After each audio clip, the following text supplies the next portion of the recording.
నమస్తే, నేను వంశీ. జాగోరే జాగో ప్రత్యేక కార్యక్రమానికి స్వాగతం, సుస్వాగతం. జాగోరే జాగోలో ఈవేళ ఒక విశిష్ట కార్యక్రమాన్ని చేపట్టాం.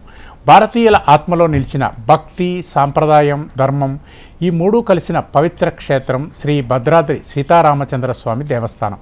శతాబ్దాలుగా కోట్లాది భక్తుల విశ్వాసానికి ప్రతీకగా కొనసాగుతున్న సీతారామ కళ్యాణం విధానంపై ఈరోజు దేశవ్యాప్తంగా చర్చ మొదలైంది. సాంప్రదాయ గోత్ర ప్రవరాలు మారుతున్నాయా? శాస్త్రభద్ర ఆచారాలు విస్మరింపబడుతున్నాయా? భక్తుల భావోద్వేగాలు ఎందుకు కలవరపడుతున్నాయి? న్యాయస్థానాల వరకు చేరిన వివాదం వెనుక ఉన్న నిజాలేంటి? ధర్మం ముందు అధికారమా, లేక అధికారానికి ముందు ధర్మమా? భక్తుల కన్నీటి వెనక ఉన్న సత్యాన్ని వెలికితీసే సమయం వచ్చేసింది. ఆధ్యాత్మిక విశ్వాసం, న్యాయపరమైన పోరాటం, ప్రజాస్వరం ఈ మూడు సంగమంగా ప్రశ్నించడానికి భయపడని వేదికగా జాగోరే జాగో ధర్మం కోసం డిబేట్, సాంప్రదాయం కోసం స్వరం, సత్యం కోసం సాగుతున్న ప్రజా ఉద్యమం. భక్తి భావోద్వేగాన్ని గౌరవిస్తూ ఆచారాలతో, ఆధ్యాత్మిక గౌరవంతో, కఠిన ప్రశ్నలతో ఈరోజు నిజాన్ని దేశం ముందు ఉంచబోతున్నాం. ఎందుకంటే రామయ్య పేరే వెనుక దేవుడు మాత్రమే కాదు, భారతీయుల ఆత్మగౌరవం కూడా ఇమిడి ఉంది. భక్తుల స్వరానికి, దేశానికి వినిపించే ప్రయత్నంగా హెచ్ఎంటీవీ డాక్టర్ నడింపల్లి యమునా పాఠక్ గారి సంయుక్త ఆధ్వర్యంలో నిర్వహిస్తున్న ప్రత్యేక కార్యక్రమమే జాగోరే జాగో.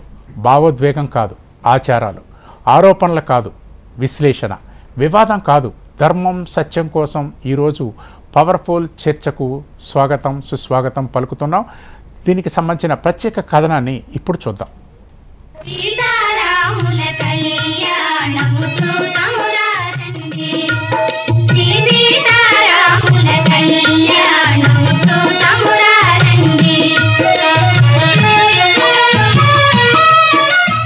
భారతీయ సంస్కృతిలో భక్తి అనేది కేవలం ఆచారం కాదు, అది ఆత్మతో అనుబంధమైన జీవన విధానం. అలాంటి ఆధ్యాత్మిక విశ్వాసానికి ప్రతీకగా నిలిచిన క్షేత్రం భద్రాద్రి శ్రీ సీతారామచంద్ర స్వామి దేవస్థానం. శతాబ్దాలుగా భక్త రామదాసు కాలం నుంచి కొనసాగుతున్న సరే, ఇప్పుడు ఈ భద్రాచలం ఇష్యూపై ఎంతోమంది ప్రముఖులు ఎన్నో విషయాలు మాట్లాడారు. దీనిపైన ప్రముఖ రచయిత, సీనియర్ జర్నలిస్ట్ వనం జ్వాలా నరసింహ గారు ఏమన్నారో చూద్దాం. భద్రాచలంలో ఉన్నది శ్రీ సీతారామచంద్ర స్వామి దేవాలయం అనే అంటారు, కానీ మరో దేవాలయం అని నాకు ఇప్పటికి 78 సంవత్సరాలు, 78 నడుస్తున్నాయి. భద్రాచలంలో ఏ విధంగానైతే వామాంక స్థిత జానకి ఉన్నదో అదేవిధంగా మా ఊరు ముత్తవరం దేవాలయంలో కూడా అదే రోజుల్లో వెలిసినటువంటి రామాలయం ఉన్నది. కాబట్టి ఇవన్నీ నాకు ఈ విషయాలు తెలుసు కొంచెం. అక్కడ కళ్యాణం మధ్యాహ్నం అయిన తర్వాత మా గ్రామంలో రాత్రిపూట కళ్యాణం అవుతుంది. ఇది నేపథ్యంలో నాకు తెలిసినంత వరకు కూడా ఎప్పుడు కూడా సీతారాముల కళ్యాణం జరిగేది శ్రీరామ నవమి నాడు. అసలు రేపు అంటే రాబోయే పరాభనామ సంవత్సర సీతారాముల కళ్యాణం కూడా జరిగేది శ్రీరామనవమి. దాని పేరే శ్రీరామనవమి. శ్రీరామనవమి కళ్యాణం అంటే శ్రీరాముడికి సీతాదేవి జరిగే కళ్యాణం. ఇక అందులో అంటే చిన్న పిల్లవాడిని అడిగినా శ్రీరామనవమి నాడు ఏం జరుగుతుందిరా అంటే సీతారాముల కళ్యాణం అంటారు. సీతారాముల కళ్యాణం జరిగినప్పుడు సీతా ప్రవర గోత్రం చెప్పాలి, శ్రీరాముల వారి గోత్రం ప్రవర చెప్పాలి. ఇది చిన్న విషయం. అయితే కారణాలు ఏవైనా కావచ్చు, ఎవరి నమ్మకాలు వాళ్ళకుంటాయి. కానీ మన నమ్మకాలని ఇతరుల మీద రుద్దేటప్పుడు కొంత వెనక ముందు ఆలోచించినట్టయితే బాగుంటుందేమో. మీకు అంటే రామనారాయణుడైనా, రాముడైనా, విష్ణువైనా, కృష్ణుడైనా, వెంకటేశ్వరుడైనా దైవాన్ని మనం ఏ విధంగా అనుకున్నా ఎక్కడేం తప్పు లేదు. కానీ మరి కలికాలం ఇది. కలికాలంలో రాముడిని నమ్మేవాడు రాముడిని నమ్ముతున్నారు, మా ఇలవేలుపు అంటారు. కృష్ణుని నమ్మేవాడు కృష్ణుని నమ్మి మా ఇలవేలుపు అంటారు. వెంకటేశ్వరుని నమ్మేవాడు వెంకటేశ్వరుడు మా ఇలవేలుపు అంటారు. మరి అలాంటి ఇలవేల్పుల ఈ కలియుగ కాలంలో భద్రాచలంలో ఉన్నది సీతారాములే కాబట్టి అక్కడ జరగాల్సింది కూడా సీతారాముల కళ్యాణమే. అది జరుగుతున్నది కూడా శ్రీరామనవమి కాబట్టి శ్రీరామనవమి నాడు జరిగే సీతారాముల కళ్యాణమే. కాబట్టి ప్రవర గోత్రాలు ఇవన్నీ కూడా శ్రీరాముడివి, సీతవే ఉండాలి. కానీ అలా జరగటం లేదు. స్టార్టింగ్లో అంటే ఆ మిథిలా కళ్యాణ మండపానికి తీసుకొచ్చే సమయం అక్కడ ఆసనం మీద కూర్చోబెట్టే అంతవరకు కూడా రామచంద్రవరాయ నమః సీతాదేవి అనుకుంటూ చెప్పుకుంటూ వచ్చి సడన్గా అదేదో సినిమాలలో సీను మారిపోయి రామనారాయణ అచ్యుత గోత్రం, సీతాదేవి సౌభాగ్య గోత్రం అంటున్నారు. మీరు ఒకసారి వాల్మీకి రామాయణంలో సీతా కళ్యాణ ఘట్టం అత్యద్భుతమైన ఘట్టం అది. అదేవిధంగా మహానుభావుడు ఒంటిమిట్టలో అక్కడే జన్మించి అక్కడే ఆంధ్ర వాల్మీకి రామాయణం అనే పేరుతోటి ఒక 100-150 సంవత్సరాల క్రితం వావిలికొలను సుబ్బారావు గారు వాల్మీకి రామాయణాన్ని యథాతథంగా 24,000 పద్యాలతోటి తెనిగించారు. ఆయన బాలకాండ సీతా కళ్యాణ ఘట్టంలో కానీ అది మీరు చదివినట్టయితే అసలు ఎట్లాంటి సంశయానికి కూడా సందేహం లేదు. ధనుర్భంగం చేస్తాడు శ్రీరాముడు, విశ్వామిత్రుడు అంట వెళ్ళి జనక మహారాజు కోరిక మేరకు చూస్తాడు, ధనుర్భంగం చేస్తాడు. ఆ తర్వాత దశరథ మహారాజును పిలిపిస్తారు. అందరూ కూర్చున్న తర్వాత ఆనాటి ఆచారం, ఆ మాటకు వస్తే ఈనాటి ఆచారం ఇప్పుడు కూడా ఒక పెళ్ళిళ్ళు జరిగేటప్పుడు, వివాహం జరిగేటప్పుడు ముఖ్యంగా హిందూ మతం ప్రకారం, హిందూ ఆచారాలు, వైదిక సాంప్రదాయం ప్రకారం వివాహాలు జరిగేటప్పుడు అటేడు తరాలు ఇటేడు తరాలు, కనీసం అటు 3 తరాలు ఇటు 3 తరాలు ఆ వంశక్రమం చెప్పుకోవడం అలవాటు. ఆ పద్ధతి ప్రకారమే ఆ రోజుల్లోనే ఆనాడే వశిష్ఠ మహాశయుడు అంటే శ్రీరాముల వారి ఆ ఇక్ష్వాకు వంశ చీఫ్ ప్రీస్ట్ ఆయనగా రాజమహారాజు దగ్గర నుంచి దశరథ మహారాజు వరకు ఆయన వంశక్రమం చెప్పారు రాముల వారిది. అలాగే జనక మహారాజు, ఆయన దగ్గర ఉండే శతానంద మహర్షి వాళ్ళు కూడా సీతాదేవి ఆయన దత్తపుత్రిక లేదు, ఆయనకు దొరికిన పుత్రిక అయోనిజ అయినప్పటికీ కూడా సొంత పుత్రికలాగా చూసుకున్నాడు కాబట్టి ఆయన వంశక్రమం చెప్పారు. అలాంటప్పుడు ఆ గోత్రాలు, ఆ నామాలు, ఆ ప్రవరులు అవే ఉండాలి. ఇది ఒక విషయం. ఇంకా మరొక విషయం, మరి వీళ్ళు క్షత్రియులు. రాముడు కానీ సీత కానీ ఆమె అయోనిజ అయినప్పటికీ కూడా క్షత్రియ వంశంలో పెరిగింది కాబట్టి క్షత్రియురాలే. శ్రీరాముల వారు కూడా క్షత్రియుడే. మరి ఉన్నట్టుండి ఏదో 4 చేతులు ఉన్నాయి అని అంటే 4 చేతుల్లో శ్రీరామచంద్రుడు అక్కడ వెలిసి ఉండొచ్చు, లేకపోతే ఆ దమ్మక్క గారి ఆ భద్ర ఆయనకు దొరికినప్పుడు అలా ఉండొచ్చు. అసలు రామ నారాయణ అనేటువంటి ఒక దేవుడు మన అష్టాదశ పురాణాల్లో కానీ లేకపోతే భాగవత భారతాలలో కానీ రామాయణంలో కానీ ఎక్కడైనా మనకు రామనారాయణ అనేటువంటి దేవుడు వెంకటేశ్వరుడున్నో శ్రీకృష్ణుడున్నో దశావతారాలలో ఎన్నో ఉన్నాయి. ఎక్కడ రామనారాయణుడు అన్న మాట వెళ్ళలేదు. పోనీ రామనారాయణుడు విష్ణువే అనుకుందాం అనుకున్నప్పుడు విష్ణుమూర్తి అనేటువంటి వాడు, పోనీ లక్ష్మీదేవి అనేటువంటి వాళ్ళు, వాడుకు తల్లి తండ్రి కాదు, వాళ్ళంతా ఆది మధ్యాంతర రహితులు. వాడుకు తల్లి తండ్రి ప్రవర గోత్రం ఏం లేదు, వాళ్ళే ఆవిర్భావం. వాడు సడన్గా వాళ్ళని బ్రాహ్మణులు చేసేసి వాడు బ్రాహ్మణేతరుడా ఎవరు? ఇది అప్రస్తుతం. ఎందుకంటే ఈ ఈ భూప్రపంచం మొత్తం ఈ 14 లోకాలలో కూడా ఆది పురుషుడు ఆయన, ఆమె ఆదిలక్ష్మి. వాళ్ళకేదో ఫలానా వాడు తండ్రి ఫలానా వాడు తండ్రి అని ఫలానా వీళ్ళు బ్రాహ్మణులని చెప్పటం నేను అవివేకం అన్ను, కానీ బహుశా అసందర్భమేమో లేకపోతే కాలానుగుణంగా లేదేమో. మరి దీనికి పరిష్కారం దొరకాలి. ఈ పరిష్కారం దొరుకుతుంది. ఎందుకంటే రాముడు కానీ కృష్ణుడు కానీ వెంకటేశ్వరుడు కానీ, పోనీ ఆ రామనారాయణుని మనం ఎవరినైనా ప్రార్థిస్తున్నాం వాళ్ళు కానీ అక్కడ తప్పే జరుగుతుంటే దాన్ని ఒప్పు చేస్తారు. అది జరిగేది తప్పు కాదనుకుంటే అది దేవుడి చేతుల్లోనే ఉంది. కానీ శ్రీరామనవమి పేరు మీద సీతారామ కళ్యాణం అని వివాహ పత్రికలు వేస్తూ పంచిపెడుతున్న ఆహ్వాన పత్రికల నేపథ్యంలో జరిగేది శ్రీరాముని అన్నాడు కాబట్టి, అది భద్రాచలంలో కాబట్టి అనాతనంగా ఎప్పటి నుంచో వస్తున్న పద్ధతి ప్రకారం సీతారాముల కళ్యాణమే జరగాలి. సీతారాముల కళ్యాణం పేరు మీదనే జరగాలి. సీతాదేవి ప్రవరలు, సీతాదేవి గోత్రం, రామచంద్రుడి ప్రవర, రామచంద్రుడి గోత్రం మాత్రమే చదవాలి. ఆ తర్వాత మీరు వేరే మర్నాడు 3వ నాడు రామనారాయణుడి లక్ష్మీదేవిని 2 విగ్రహాలు తీసుకుని వచ్చి కూర్చోబెట్టి చేసి ఎవరికి అభ్యంతరం ఉండదు, తప్పేం లేదు. ఎందుకంటే మళ్ళీ మర్నాడు పట్టాభిషేకం నాడు మళ్ళీ శ్రీరామచంద్రుడికే పట్టాభిషేకం చేస్తున్నారు. పెళ్ళి ఒకళ్ళకి, పట్టాభిషేకం ఒకళ్ళకి. ఈ సందిగ్ధంలో ఆహుతుల్ని పడేయటం మంచిది కాదు. అదేవిధంగా ఆ వివాహం జరిగేటప్పుడు ఇటు సీతాదేవి తరఫు వాళ్ళు కానీ అటు శ్రీరాముడి తరఫు వాళ్ళు కానీ నార్మల్గా మన మామూలు పెళ్ళిళ్ళప్పుడు కూడా ఒక రకమైన ఆ ప్రవర గోత్రాలు వచ్చేటప్పుడు ఈ వంశం యొక్క గొప్పతనం ఆ వంశం యొక్క గొప్పతనం చేసేటప్పుడు గత సంగతులు చెప్తారు. మా రాముడు రావణాసురుడిని చంపాడు, అసలు పెళ్లిగా కూడా రావణాసురుడిని చంపడం ఏంటి? ఇలాంటి కొన్ని అసందర్భమైనటువంటి వ్యాఖ్యలు అంటే క్షమించాలి అనకూడదు. ఎందుకంటే వాళ్ళు మామూలు వాళ్ళు కాదు, అక్కడ కూర్చున్న వాళ్ళు వేదాంగ పారంగతులు, చతుర్వేదాలు, అధర్వణ వేదాలు చదివినట్టు మహానుభావులు ఉన్నారు. వాళ్ళకు తెలియకనా? కాదు. మరి ఎందుకు చేస్తున్నారో తెలిసి చెప్పలేము. పోనీ వాళ్ళని తప్పు పట్టడం నాలాంటి వాడి అపరాధం అయితే మరి మన్నించాలి, క్షమించాలని కోరుకోవడం తప్ప చేసేది లేదు. కానీ మన మనోభావాలని వెల్లడించకపోవడం అనేటువంటిది మటుకు మనలోని బలహీనత, మనలోని నిరాసక్తత, మనం చెప్పలేకపోయేటువంటి అధైర్యం, అది పోవాలన్న ఉద్దేశంతో నాకు చేతనైంది మాట్లాడటం, చేతనైంది పుస్తకాలు చదవటం, చేతనైంది రాయటం. ఆ రాసినప్పుడు చెప్పాను, మన్నించాలి, నా పరిమిత జ్ఞానం ప్రకారమే ఇవన్నీ చెప్తున్నాను అన్నాను. ఈ జ్ఞానానికి మించి కొన్ని వందల వేల రెట్ల జ్ఞానం ఉన్న మహాశయులు ఉన్నారు. సరిదిద్దండి, కూర్చోండి. పెద్దవాళ్ళంతా పీఠాధిపతులు ఉన్నారు, మఠాధిపతులు ఉన్నారు, మన దగ్గర ఆమ్నాయ పీఠాలు ఉన్నారు, మహానుభావుడు జీఆర్ స్వామి ఉన్నాడు, ఎంతో పెద్దవాళ్ళు ఉన్నారు, ఉద్దండ పండితులు ఉన్నారు. వీళ్ళందరూ ఒక చోట కూర్చోండి. దీనికి కూర్చొని పరిష్కారం కనుక్కొని మీకు రామనారాయణుడే కావాలనుకుంటే తప్పేం లేదు. రామనారాయణుడిని ఒక గంట తర్వాత రామనారాయణుడు లక్ష్మీదేవి వివాహం చేయండి, ఓ రోజు ముందర చేయండి, ఓ రోజు తర్వాత చేయండి.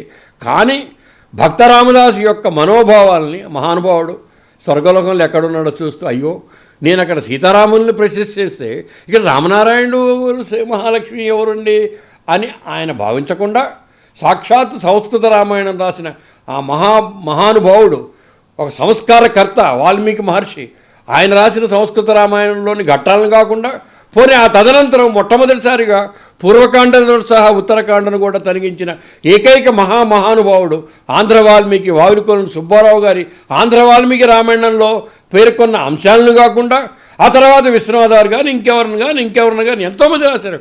అవన్నీ మర్చిపోయి సీత లేదు, కళ్యాణం లేదు, సీతా మాటలు లేవు, ఏమీ లేవు, కళ్యాణ ఘట్టంలో జరిగిన అంశాలే లేవు, తక్కువ తీసుకొని వచ్చే ది క్షత్రియ బికమింగ్ బ్రాహ్మణ్. దేవుడికి బ్రాహ్మడు ఏంటండి? ఆ బ్రాహ్మడు ఏంటండి? కాబట్టి మన్నించండి, తప్పు ఉంటే సరిదిద్దుకోండి, తప్పు లేదనుకుంటే పెద్దవాళ్ళని కూడా కన్సల్ట్ చేసి ఓ పరిష్కారం కనుక్కోండి. ప్రజల మనోభావాలను దెబ్బతీయకండి. జాగో కార్యక్రమంలో ఈరోజు చాలా విశిష్టమైన కార్యక్రమాన్ని చర్చలో చేపడుతున్నాం. ముఖ్యంగా రాముడు అంటే ముఖ్యంగా భారతీయులకే కాదు తెలుగువారికి ఎంతో అభిమానం, ఆత్మీయత, ఒక ఆత్మగౌరవంగా చూస్తారు. రాముడు కళ్యాణం అంటే తమ ఇంటి కళ్యాణంగా భావిస్తారు. రాముడితో మనకి ప్రతి సన్నివేశంలోనూ మనకి ప్రత్యేకమైన అనుబంధం ఉంది. దీనిపైన రాముడు కళ్యాణంపై నెలకొన్న వివాదంపై చర్చించేందుకు మనతో స్టూడియోలో ముఖ్యమైన అతిథులు ఉన్నారు. ముందుగా వారిని పరిచయం చేసుకొని ఈ కార్యక్రమంలోకి వెళదాం. ముందుగా డాక్టర్ నడింపల్లి యమునా పాఠక్ గారు, విశ్వ హిందూ రక్షా పరిషత్ అధ్యక్షులు. నమస్కారం మేడం. నమస్తే అండి. అలాగే మనకి హిమాలయాల నుంచి వచ్చిన గీతా విజన్ వ్యవస్థాపకులు, ఆధ్యాత్మిక శాస్త్రవేత్త స్వామి స్థిత ప్రజ్ఞానంద సరస్వతి గారు. నమస్కారం సార్. మా కోసం హిమాలయాల నుంచి ఇక్కడి వరకు వచ్చినందుకు మీకు ప్రత్యేక ధన్యవాదాలు. అలాగే భద్రాచలం నుంచి విచ్చేశారు ప్రముఖ శ్రీ భద్రపీఠం వ్యవస్థాపకులు శ్రీ తూము వెంకట రామకృష్ణ గారు. వీరు భద్రాచలంలో అనేక కార్యక్రమాలు చేసి మన కోసం ఇంత దూరం ఇచ్చేశారు. మీకు కూడా నమస్కారం. ముందుగా యమునా పాఠక్ గారు, చెప్పండి, అసలు భద్రాచలంలో కళ్యాణం పేరుతో గత కొన్నేళ్లుగా జరుగుతున్న అవాంఛనీయ సంఘటనలు ఏంటి? మీ దృష్టికి వచ్చినప్పుడు మీరు ఎలా కలవరపడుతున్నారు? నమస్తే. జాగోకి స్వాగతం అందరికీ కూడాను. మరీ ముఖ్యంగా ఈరోజు మేము పిలవగానే జాగోరే మాధ్యమానికి విచ్చేసిన స్వామి స్థిత ప్రజ్ఞానంద సరస్వతి వారు ఆధ్యాత్మిక శాస్త్రవేత్త. మరి వారు విశేషంగా కూడా మరి భద్రాచలంలో జరుగుతున్న ఈ ఘోర అపచారం గురించి వారు గలం ఎత్తి చాలా వరకు కూడా విస్తృత ప్రచారం చేస్తున్నారు, జన జాగృతం చేస్తున్నారు. వారికి కూడా పాదాభివందనాలు చేస్తూ, అలాగే మన మధ్యలో ఉన్నారు శ్రీ తూము వెంకట రామకృష్ణ గారు. వారు ప్రముఖ పాత్రికేయులే కాదు, మరి భద్రపీఠం వ్యవస్థాపకులు. మరి వీరు కూడా దాదాపు ఒక 25-30 సంవత్సరాలు పూర్తిగా ఒకప్పుడు సీతమ్మ వారు సీతారాముల కళ్యాణం అంటే 9 రోజులు చేసేవారు. అలాంటిది కాలక్రమేణా ఈరోజు ఏం జరుగుతుందో నేను చెప్పక్కర్లేదు, భక్తులందరికీ తెలిసిన విషయమే. కానీ వారు ఇన్ని సంవత్సరాలుగా 9 రోజులు కూడా సీతారామ కళ్యాణాన్ని వారు వారి పీఠం నుంచి కూడా చేయడం జరుగుతోంది. ముందుగా స్వామీజీ కాసేపట్లో అన్నదానం బ్రహ్మశ్రీ డాక్టర్ అన్నదానం చిదంబర శాస్త్రి గారు కూడా మనకి ఫోన్ లైన్లో అందుబాటులో ఉంటారు. ఎందుకంటే ముఖ్యంగా వారు చేసిన ప్రయత్నం అంతా ఇంత కాదు. మరి అలాంటి ప్రయత్నం చేసిన ఆ తపస్సంపన్నులైన అన్నదానం గారిని కూడా అనేక రకాలుగా దుర్భాషలాడుతున్న వాళ్ళు మనం చూస్తాను. ఎవరో కాదండి, ఈరోజు స్వధర్మీయులే ఇలాంటి పనులకు ఇలాంటి పనులు వాళ్ళు చేయడం అనేది ఎంతవరకు సమంజసం అనేది ఈరోజు మనం ప్రశ్నిస్తూ ఉన్నాం. జాగోరే జాగో ముఖ్య ఉద్దేశం కూడా ఈరోజు వాస్తవాలు మీ ముందు పెట్టడానికి. ఇందులో మాకు తెలిసింది ఒకటే, అధర్మాన్ని ప్రశ్నించడం, ధర్మపరమైన వ్యక్తులతో మాట్లాడడం, ఎటువంటి ఈరోజు పూర్తిగా ఆధారాలతో ఏం జరుగుతోంది అని ఒక విశ్లేషణాత్మకంగా జనజాగృతం చేసే ఒక కార్యక్రమానికి ఈరోజు మేము నాంది పలుకుతా ఉన్నాం. స్వామీజీ, మీరు చూస్తూ ఉంటే స్వామివారి కళ్యాణం తీసుకొస్తుంటే ఒకప్పుడు భద్రాద్రిలో ఉన్న శ్రీరామచంద్రుడు సీతారాములు అని మనకే తెలుసు, సీతారామచంద్ర స్వామిగానే మనకు తెలుసు. కానీ ఈ స్వామివారు రామనారాయణుడు ఎప్పుడయ్యాడో మనకేం అర్థం కావట్లేదు. ఎవరు చేస్తున్నారో అర్థం కావట్లేదు, ఎందుకు చేస్తున్నారో అర్థం కావట్లేదు, దేనికోసం చేస్తున్నారో అనేది కూడా ఈరోజు ఎందుకు భక్తులు ప్రశ్నించలేకపోతున్నారు. ఈరోజు దక్షిణం నుంచి ఉత్తరం వరకు దేశ నలుమూలలా రామయ్య భక్తులు లేని వారు ఎవరూ లేరండి. సీతారాములను కొలవని వాళ్ళు ఎవరూ లేరండి. ఎందుకంటే రామయ్య కేవలం ఒక భగవంతుడే కాదు, మన ఆత్మ, మన శరీరం, మన ఆలోచన, మన ఆచరణ. అలాంటి రామయ్య ఈరోజు మన ప్రాంతంలో ఉన్న మన రామయ్యకు ఇంతటి ఘోర అపచారం జరుగుతూ ఉంటే ఏం చేస్తున్నారు రాజులు? ఒకప్పుడు నాకు తెలిసి ఒక ఇస్లామిక్ పరిపాలనలో కూడా ఆ రాజులు కూడా, ఆ రాజవంశం వాళ్ళు కూడా రామయ్యను అంతే గౌరవించారు. రామయ్య కళ్యాణానికి, సీతారాముల కళ్యాణానికి కానుకలు పంపించారు, చేయాల్సిన గౌరవాలన్నీ కూడా వాళ్ళు పాటించడం మనం చూస్తా ఉన్నాం. మరి ఈ రోజు స్వాతంత్రం వచ్చాక మన ప్రభుత్వాలు, మన డెమోక్రసీలో, మన ప్రజాతంత్ర వ్యవస్థలో మన ప్రభుత్వాలు ఎందుకు మన ఆచార వ్యవహారాన్ని గౌరవించలేకపోతున్నాయి? రాములు వారికి చేయాల్సిన, సీతమ్మకి రామయ్యకి చేయాల్సిన ఆ వేడుకను ఎందుకు ఎంత అత్యంతమైన ఘోర అపచారాలు వీళ్ళు చేస్తున్నారు? మరో ప్రశ్న, వీళ్ళకి చెప్పాల్సిన గోత్ర ప్రవరులు మార్చే అధికారం ఎవరిచ్చారు? నాకు ఒక సూటిగా ఒక ప్రశ్న అండి. నేను మీ అంతటి తపస్సంప్రదాయాలు కాదు, లేకపోతే అంతా కాదు. నాకున్న చిన్నపాటి ఆలోచనతో ఈరోజు నేను ఒక భక్తురాలుగా ప్రశ్నిస్తున్నాను. నా మనసుకు తోచిన ఆలోచనే, నాకు తెలిసి ఈరోజు ఈ ఛానల్ వీక్షిస్తున్న అనేక మంది భక్తులు తెలుగు రాష్ట్రాల్లో ఉన్న వాళ్ళందరికీ కూడా ఇదే సందేహం కలగొచ్చని నేను అనుకుంటున్నాను. ఈరోజు నారాయణుడిని కలిపేశారండి. అవును, నారాయణుడి రూపం కాదా అంటే అవును. దశావతారాల్లో స్వామివారు యుగానికి తగ్గట్టుగా దుష్ట శిక్షణ, శిష్ట రక్షణ చేస్తూ అనేక అవతారాలు ఎత్తుతూ ఉన్నాడు ఆ మహానుభావుడు. ఆయన నారాయణుడే, అక్కడ అమ్మ లక్ష్మీ స్వరూపురాలే. కానీ ప్రతి యుగంలో వెలిసిన ఆ ఒక దైవ అవతారానికి ఒక ప్రాముఖ్యత ఉన్నది. మనము మరి ఇలా అయితే ఈరోజు మనకి యాదగిరి గుట్టలో లక్ష్మీ నరసింహస్వామికి కూడా కళ్యాణం జరుగుతూ ఉంటుంది. తిరుపతిలో ఉన్న బాలాజీ శ్రీనివాసుడికి కూడా కళ్యాణం జరుగుతుంది, నిత్య కళ్యాణం అక్కడైతే. మరి ఎక్కడ కూడా శ్రీనివాస నారాయణుడు అని ఎందుకండి పెట్టలేదు? ఎందుకు? ఇది నా ప్రశ్న. నేను చాలా చిన్నదాన్ని, నాకు వచ్చిన ఈ ప్రశ్న. మరి అక్కడ కూడా నారాయణ అవతారమే కదండి, నరసింహస్వామి అవతారం కూడా నారాయణ అవతారమే కదండి. ఇలా అనేక అవతారాలు కూడా దశావతారాలు మనం చూస్తూ ఉన్నాం. కానీ ఎక్కడా లేని చోట విడ్డూరంగా కేవలం భద్రాచలంలో విధి ప్రకారంగా అనాదిగా శతాబ్దాలుగా కూడా సీతారామచంద్ర స్వామి కళ్యాణం నిర్వహించాల్సిన పరిస్థితుల్లో రామనారాయణుడు ఎప్పుడయ్యాడండి స్వామి? గోత్ర ప్రవరలు ఎలా మారుస్తారండి? ఎందుకు మారుస్తారండి? మార్చే అధికారం ఎలా ఇస్తారండి? ఈ జన్మలో నా పేరు యమున, నాకు గోత్రం, నాకు ప్రవరు ఉంటుంది. ఇంకో జన్మలో ఇంకొకటి. ఏ జన్మకు ఉండాల్సిన ఆవశ్యకత అంటే మనందరికీ కూడా అవన్నీ ఉంటాయి. అంటే భగవంతుడికే కాదు కదా. ఇది చిన్న లాజిక్, ఇది చిన్న లాజిక్. ఇది ఎన్ని జన్మలు, జన్మకి కూడా ఆ ఒక సార్థకత్వం ఉంది, ఆ ఒక ఇంపార్టెన్స్ ఉంది. దీన్ని మార్చే అధికారం ఎవరికి ఉంది? నాకు తెలిసి పూర్తిగా కూడా ఇది ఒక రకమైన కూడా మీరు చూస్తూ ఉంటే ఒక ఆధిపత్య పోరులా నాకు కనబడుతోంది. ఖచ్చితంగా ఆధిపత్య పోరేనండి. ఈరోజు విధర్మీయులు చేస్తున్నారని హిందూ సంఘాలు, నేతలు, నాయకులు ఒక్కరేమిటి హిందుత్వవాదులు అందరూ కూడా తెర మీద ఇటువంటి వాదన తీసుకొచ్చి వాళ్ళేదో మనకు అన్యాయం చేస్తున్నారని మాట్లాడుతున్నారే. మరి స్వధర్మంలో ఉండే వాళ్ళు ఈ రోజు ఈ ధర్మాన్ని విచ్ఛిన్నం చేయడానికి, మన అస్తిత్వాలని, మన ఆచారాలని, మన వ్యవహారాలని, మన సంస్కృతిని, మన కట్టుబాటల్ని మన ఒక ఆగమ శాస్త్రం ప్రకారం నడుచుకోవాల్సిన పద్ధతులని వీళ్ళెందుకు మారుస్తున్నారు? మార్చే అధికారం ఎవరికి ఇచ్చారు?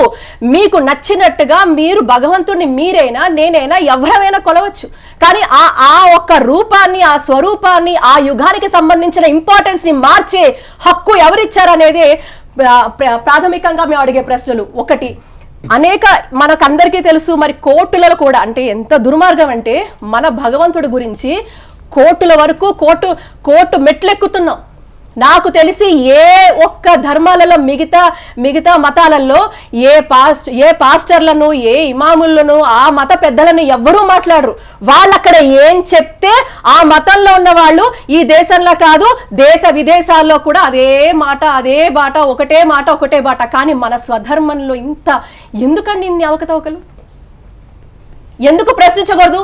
పెద్ద వాళ్ళు మౌనం వహిస్తున్నారు, ఎంతో మంది మేధావులు మౌనం వహిస్తున్నారు. ఎందుకండి మనం మాట్లాడడం అంటే తప్పుని తప్పు అని చెప్పకపోతే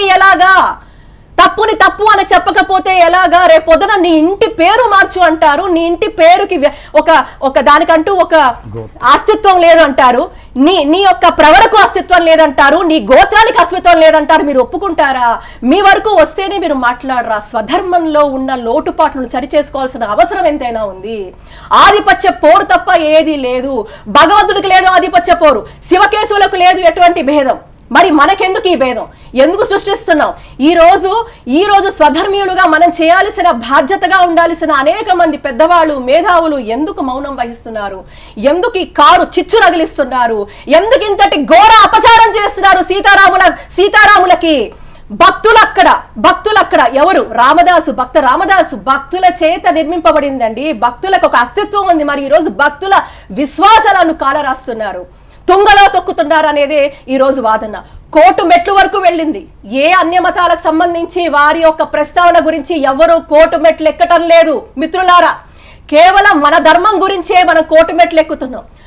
ఎన్ని సంవత్సరాలుగా కూడా దేవాదాయ ధర్మాదాయ శాఖ ఏం చేయాలండి? మీరు గార్డియన్ మాత్రమే. మీరు చేస్తున్నారా? ఎందుకు 5 మంది ఉత్తమ పండితులతో రిపోర్ట్ ఇస్తే ఆ రిపోర్ట్ ఇప్పటి వరకు సీల్డ్ కవర్ లోనే ఎందుకుంది? సీల్డ్ కవర్ లో ఏముంది? సీల్డ్ కవర్ లో ఉన్న మ్యాటర్ ఎందుకు కోర్టు వరకు వెళ్ళటం లేదు? ఉత్తమమైన న్యాయస్థానం, మన ధర్మశాస్త్రం కూడా ఎన్నిసార్లు ముట్టుకేలు వేసినా ఎందుకు అధికారులు స్పందించటం లేదు? ఏం జరుగుతోంది? ఏ చీకటి కోణ ఉంది అనేది ఈరోజు భక్తుల ప్రశ్న. ఈరోజు ఏం జరుగుతోంది? పండితులు రిపోర్ట్ ఇచ్చారు కదండి, ఆ రిపోర్ట్ ఇప్పటి వరకు ఎందుకు తెర మీదకి రావట్లేదు? ఎందుకు ఆపుతోంది? ఈరోజు దైవ దూషణ కావచ్చు, దేవుణ్ణి అవమానించిన ఆ పాపం మనందరికీ, ఎవరైతే చేస్తారో వాళ్ళందరికీ చుట్టుకుంటుంది. అందరూ బాధ్యులు అవుతారు. అలాంటి పాపానికి బాధ్యులు అవ్వకండి. అధికారులు, ప్రభుత్వాలు, ఎవరైనా దీనికి సంబంధించి ఇప్పటికైనా వచ్చే శ్రీరామ నవమి నాడు దివ్యంగా భద్రాచలంలో సీతారామ కళ్యాణమే జరగాలి. వాళ్ళ ప్రవర గోత్ర నామాలతోనే జరగాలి. రామనారాయణుడు కాదు. మరి రామనారాయణుడు అంటే మీరంటే తిరుమలలో జరిపిస్తారా? యాదగిరి గుట్టలో జరిపిస్తారా? వేణుగోపాల ఆలయాల్లో జరిపిస్తారా? కృష్ణాలయాల్లో నారాయణ అన్ని కలిపి జరిపిస్తారా? మొత్తం అన్నిటికీ ప్రవరలు గోత్రలు మారుస్తారా? ఎన్ని దివ్య పుణ్యక్షేత్రాలు ఉన్నాయో అన్నిట్లో ఇది పెడతారా? మీరు ఆ సాహసం మీరు చేస్తారా? తప్పండి. చాలా మంది విఘ్నులు, చాలా చదువుకున్న వాళ్ళు తప్పు చేయకూడదు. ఈ రోజు ధర్మాన్ని విచ్ఛిన్నం చేయొద్దు. మన సంస్కృతి సాంప్రదాయానికి నిలవలైన మన ఆచార వ్యవహారాలని మంటలో కలపొద్దనేది ఈరోజు ఒక ప్రార్థన. మరి ఈ సీల్డ్ కవర్ ఏమైంది? దీనికి అధికారులు స్పందిస్తారా? నాకు తెలిసి వచ్చే శ్రీరామనవమి లోపల జాగోరే జాగో అంటూ ప్రతి ఒక్కరూ దేవాదాయ ధర్మాదాయ శాఖ అధికారులకు, మంత్రులకు, ముఖ్యమంత్రి గారికి మీ బాధ్యత మీరు తప్పకుండా చేయాల్సిన అవసరం ఉంది. ఆనాడు తానిషా చేశాడు, ఆ రోజు తానిషానే తల వంచాడు రాముల వారికి. అంతకంటే గొప్పవాళ్ళమా? ఈరోజు మన ప్రభుత్వాలు, మన ధర్మం మనం కాపాడకపోతే ఎవరు కాపాడుతారు? ఎందుకు కాపాడుతారు? ఎవరు కాపాడుతారు? ప్రభుత్వం దీని గురించి సుదీర్ఘంగా ఆలోచించాలనేది మా విజ్ఞప్తి, మా విన్నపం జాగోర జాగో మాధ్యమంగా. స్వామీజీ మీరేం చెప్తారు ఈ వివాదం గురించి? అమ్మగారు చాలా సున్నితంగా, సూక్ష్మంగా కూడా, అంటే ఒక రామభక్తి యొక్క ఆ బాధ, ఆ గుండె ఘోష నుండి వచ్చినటువంటి పలుకులుగా నాకు అనిపించాయి. అయితే మన సనాతన ధర్మం అనేది మనం అర్థం చేసుకోవాలి. ఇతర మతాల వారికి ఎప్పుడు కోట్ల మెట్లు ఎక్కరు అని చెప్పారు, కరెక్టే. కానీ మన సనాతన ధర్మంలో ఒక మతం కాదు, సనాతన ధర్మంలో అనేక మతములు ఉన్నాయి. శైవిజం అంటారు, అంటే వైష్ణవిజం, శైవిజం, ఇవన్నీ కూడా రకరకాల, అంటే ఒక్కొక్క దేవతని ఆరాధించేవారు ఒక్కొక్క మతంగా లెక్క. మతము అంటే అభిప్రాయాలు. కాబట్టి ఈ విధంగా సనాతన ధర్మములో శివుడు విష్ణు వేరు అనే భావనలతో ఉంటారు. అంటే వాళ్ళు కేవలము ఒకే రూపాన్ని ఒకే మంత్రాన్ని నమ్మేవారు అని లెక్క. సో ఆ విధంగా ఏది జరిగినప్పటికీ ఇక్కడ రామ హనుమాన్ ఏదైతే ఉన్నారో వీరు శైవులకి వ్యతిరేకం కాదు, వైష్ణవులకి వ్యతిరేకం కాదు. అందువలన రామచంద్ర ఆలయం అయితే ఏదైతే ఉందో అక్కడ చంద్రశేఖర్ అంటే మనకి ముందుగా గుర్తొచ్చేది శివ. కాబట్టి అక్కడ చంద్ర తీసేయాలి, చంద్ర నచ్చదు వాళ్ళకి, బహుశా నచ్చలేదేమో. అందువలన రామచంద్రలో ఉన్నటువంటి చంద్ర తీసేసి రామునికి నారాయణని కలిపితే అది కేవలము వైష్ణవులకు సంబంధించిన దేవస్థానంగా మార్చుకోవచ్చు. ఎందుకంటే రాముని పూజించడానికి శైవులు వ్యతిరేకంగా లేరు, వైష్ణవులు వ్యతిరేకంగా లేరు. అసలు ఏ మతము కూడాను మన హిందూ ధర్మం సనాతన ధర్మంలో ఉన్న అన్ని మతాలు కూడా ఒప్పుకొని ఏకంగా పూజించే ఒక రామచంద్రుడు ఒక్కరే ఉంటారు. ఎందుకంటే ఈ భారతదేశం, భారతీయ సంస్కృతి ఆ రాముని యొక్క అస్తిత్వం మీద ఆధారపడి ఉంది, ఆ రాముని యొక్క ఆదర్శాల మీద ఆధారపడి ఉంది, ఆ రాముని యొక్క నీతి చరిత్ర, ఆయన ప్రాణ జయ పర్ వచన జాయ అనే ఒక తులసీదాస్ ఎలాగైతే రాశారో అలాంటి రాముడు. అందుకే రామరాజ్యం కావాలనే గాంధీజీ లాంటి వారు ఎన్నో కలలు కన్నారు. అయితే ఇలాంటి పరిస్థితుల్లో 450 సంవత్సరాలకు పైగా చరిత్ర కలిగినటువంటి శ్రీరామచంద్ర స్వామి దేవస్థానం భద్రాచలం, అది దమ్మక్క ముందుగా అక్కడ ప్రయత్నించినప్పుడు రామదాసు కూడా అమ్మగారికి సాయం చేసి ఆ ఆలయాన్ని నిర్మించారు. నిర్మించేటప్పుడు తను ఎంతో పైకం చెల్లించలేక అప్పు తీసుకొని ఇక్కడ కట్టారు. అందుకే నేను 10,000 వరాహాలు ముత్యాల పథకము లక్ష్మణస్వామికి, అదేవిధంగా చింతాకు పథకము సీతమ్మ తల్లికి, అదేవిధంగా కలికితురాయితో చేసినటువంటి మీకు ఆభరణాలు చేశానే, ఎవడబ్బ సొమ్మని కులుగుతూ తిరిగావు రామచంద్ర అన్నారు తప్ప రామనారాయణ ఎక్కడ అనలేదు. అయితే దీన్ని బట్టి మనకేమర్థమవుతుంది, రామచంద్ర దేవస్థానం అది సీతారామచంద్రస్వామి దేవస్థానం అని పేరు కూడా అక్కడ ఉంది. ఇప్పుడు కూడా దేవాదాయ శాఖలో ఆ రికార్డ్స్ మీరు చూస్తే అన్నిట్లో కూడా సీతారామచంద్రస్వామి దేవస్థానం అని ఉంటుంది. నిన్న కాక మొన్న మన ముఖ్యమంత్రికి అక్కడ సీతారామ కళ్యాణానికి ఆహ్వానించడానికి వెళ్ళినటువంటి ఆ యొక్క అర్చకులు ఎవరైతే ఉన్నారో వారు కూడా అదే చదివారు, సీతారామచంద్రస్వామి కళ్యాణం అనే చదివారు. ఇంతకు ముందు అక్కడ ఆస్థాన పండితులు ఎవరైతే ఉన్నారో వారు ఏం చదివేవారు అంటే రామదాసు సీతారామ కళ్యాణం కోసం 3 మంగళసూత్రములు చేశారు. అక్కడ స్పష్టంగా మొట్టమొదటి శుభలేఖలో మనం చూస్తే ఆ రోజుల్లో అంటే ఇంతకు ముందు 10 సంవత్సరాలు 12 సంవత్సరాల క్రితం ఎలా ఉండేది, దశరథ రాజు నుంచి వచ్చినటువంటి ఒక మంగళసూత్రం, జనక మహారాజు నుండి వచ్చినటువంటి ఒక మంగళసూత్రం, అండ్ మూడవది ఏంటబ్బా అంటే ఈ యొక్క యావత్ రామభక్తులకు సంబంధించినటువంటి మంగళసూత్రం అని అక్కడ రాయడం జరిగేది ఆ శుభలేఖలో. మొన్న ఈ మధ్యనే చూశాను, ఇప్పుడు ఈ సంవత్సరం శుభలేఖని గమనిస్తే అక్కడ దశరథరాజు జనక మహారాజు ఇవన్నీ తీసేసి 3 మంగళసూత్రములు కూడా రామదాసు చేయించాడు అని చెప్తున్నారు. ఆ చెప్పడం కూడా వ్యాఖ్య కూడా ఆస్థాన పండితులే మారుతున్నాయి. ఎందుకంటే వారి యొక్క వ్యాఖ్య ముందుది ఇప్పుడుది మీరు గమనించుకుంటే క్రమంగా మారుస్తూ వస్తున్నారు. అంటే ముందు అక్కడ సీతారామచంద్రస్వామి పేరు మార్చి రాముని తీసేశారు, తర్వాత గోత్ర ప్రవర్లు పెట్టారు, అవి తీసేశారు, తర్వాత దశరథ పుత్రుడు అనేది తీసేశారు. ఇప్పుడు వాళ్ళ వాదన ఏంటంటే ఇక్కడ రాముడు దశరథ పుత్రుడు కాదు అంటున్నారు. ఎందుకు రామనారాయణుడు అంటున్నారు. ఎందుకని మనం అడిగితే ఇక్కడ 4 భుజాలు చతుర్భుజం ఉన్నది అంటున్నారు. అయితే ఇక్కడ మనం ఒకటి గమనించాలి, చాలా సూక్ష్మం. భద్రుడు తపస్సు చేసినప్పుడు శ్రీరామచంద్రుడి కోసం తపస్సు చేశారు. ఆయన త్రేతాయుగములో ఆదర్శంబులకు అగ్రపీఠమైనటువంటి ఆ రాముని దర్శనం కావాలి. ప్రజ్ఞానంద స్వామి వారు అన్నదానం చిదంబర శాస్త్రి గారు మనకి లైవ్లోకి వచ్చారు. ఫోన్ లైన్లో వచ్చారా?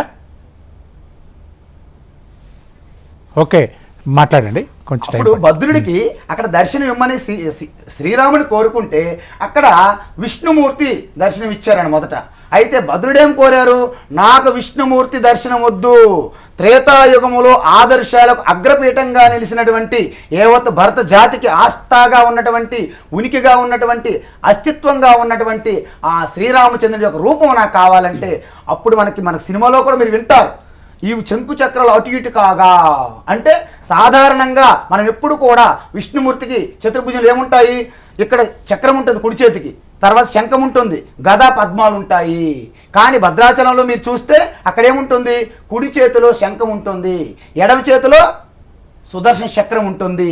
ఆ రెండు దేనికి ప్రతీక అంటే సీతారామ కళ్యాణములో, అంటే సీతారామచంద్ర స్వామి దేవస్థానంలో భరతుడు శత్రుఘ్నుడు లేరు కాబట్టి ఆ భరతుడికి ప్రతీకగా శంఖం ఉంటుంది, శత్రుఘ్నుడికి ప్రతీకగా సుదర్శనం ఉంటుంది. ఎందుకుంటుంది, ఆ శత్రుఘ్నుని పేరే అర్థం అది, శత్రువున్ హంతి జ్ఞంతి ఇది శత్రుఘ్న. అయితే అక్కడ ఇంకొక విషయం మీరు గమనించాలి, అక్కడ కోదండ బాణం ఉంటుంది, ధనస్సు బాణాలు ఉన్నాయి. కాబట్టి ఎక్కడ విష్ణుమూర్తికి అక్కడ శారంగ ధనస్సు అని అంటారు తప్ప అదేవిధంగా పరమశివుడికి అదేవిధంగా ఏమి ఉంటాయి. సో ఆ ధనస్సులు అవి ఎప్పుడు కూడా రావు, ఎందుకంటే వాళ్ళ దగ్గర త్రిశూలం ఉంటుంది, అక్కడ సుదర్శనమే ఉంటుంది. కానీ భద్రాచలంలో ఇక్కడ శంకు చక్రము ధనస్సు బాణాలతో ఉంటారు. ఆయన యొక్క వామభాగంలో సీతమ్మ తల్లి ఉంటారు, తన కుడి పక్కన లక్ష్మణస్వామి ఉంటారు. తర్వాత ఆ పక్కలోనే రుద్రాంశ, అంటే హనుమంతుడు అక్కడ లేడు కాబట్టి అక్కడ శివలింగం ఉండేది అంటారు. సో శివలింగం తీసి పడేశారు అంటారు, దాంతో మనకి ఎటువంటి సంబంధం లేదు. ఎందుకంటే మనం శివలింగాన్ని పట్టుకొని వెళ్తే ఇదేదో శైవులు అందుకే ఇలా వాదిస్తున్నారు అనే పక్కదారి పట్టించే అవకాశం ఉన్నది. కాబట్టి ఇక్కడ శివలింగం ఏదో మనకేం సంబంధం లేకుండా వాస్తవానికి ఇది సీతారామచంద్ర స్వామి దేవస్థానమా కాదా? సీతారామచంద్ర దేవస్థానం అయితే సీతారాముల కళ్యాణమే జరగాలి. మరి మీ శుభలేఖలో సీతారామచంద్ర స్వామి ఉంటుంది, ముఖ్యమంత్రికి ఆహ్వానించినప్పుడు సీతారామచంద్ర స్వామి ఉంటారు, అక్కడ అలంకారం చేసినప్పుడు సీతారాములకు అలంకారం చేస్తారు. సరిగ్గా కళ్యాణం జరిగినప్పుడు కిడ్నాప్ చేస్తారు సీతారాములకి, లక్ష్మీనారాయణ తీసుకొస్తున్నారు. ఇది చాలా ప్రమాదము, అపచారం, రామాపచారంగా దీన్ని పరిగణించవచ్చును. అయితే సరే, అప్పుడైనా సరే కిడ్నాప్ చేశారు, సీతారాములు కిడ్నాప్ చేసి లక్ష్మీనారాయణ కళ్యాణం చేసేస్తున్నారు.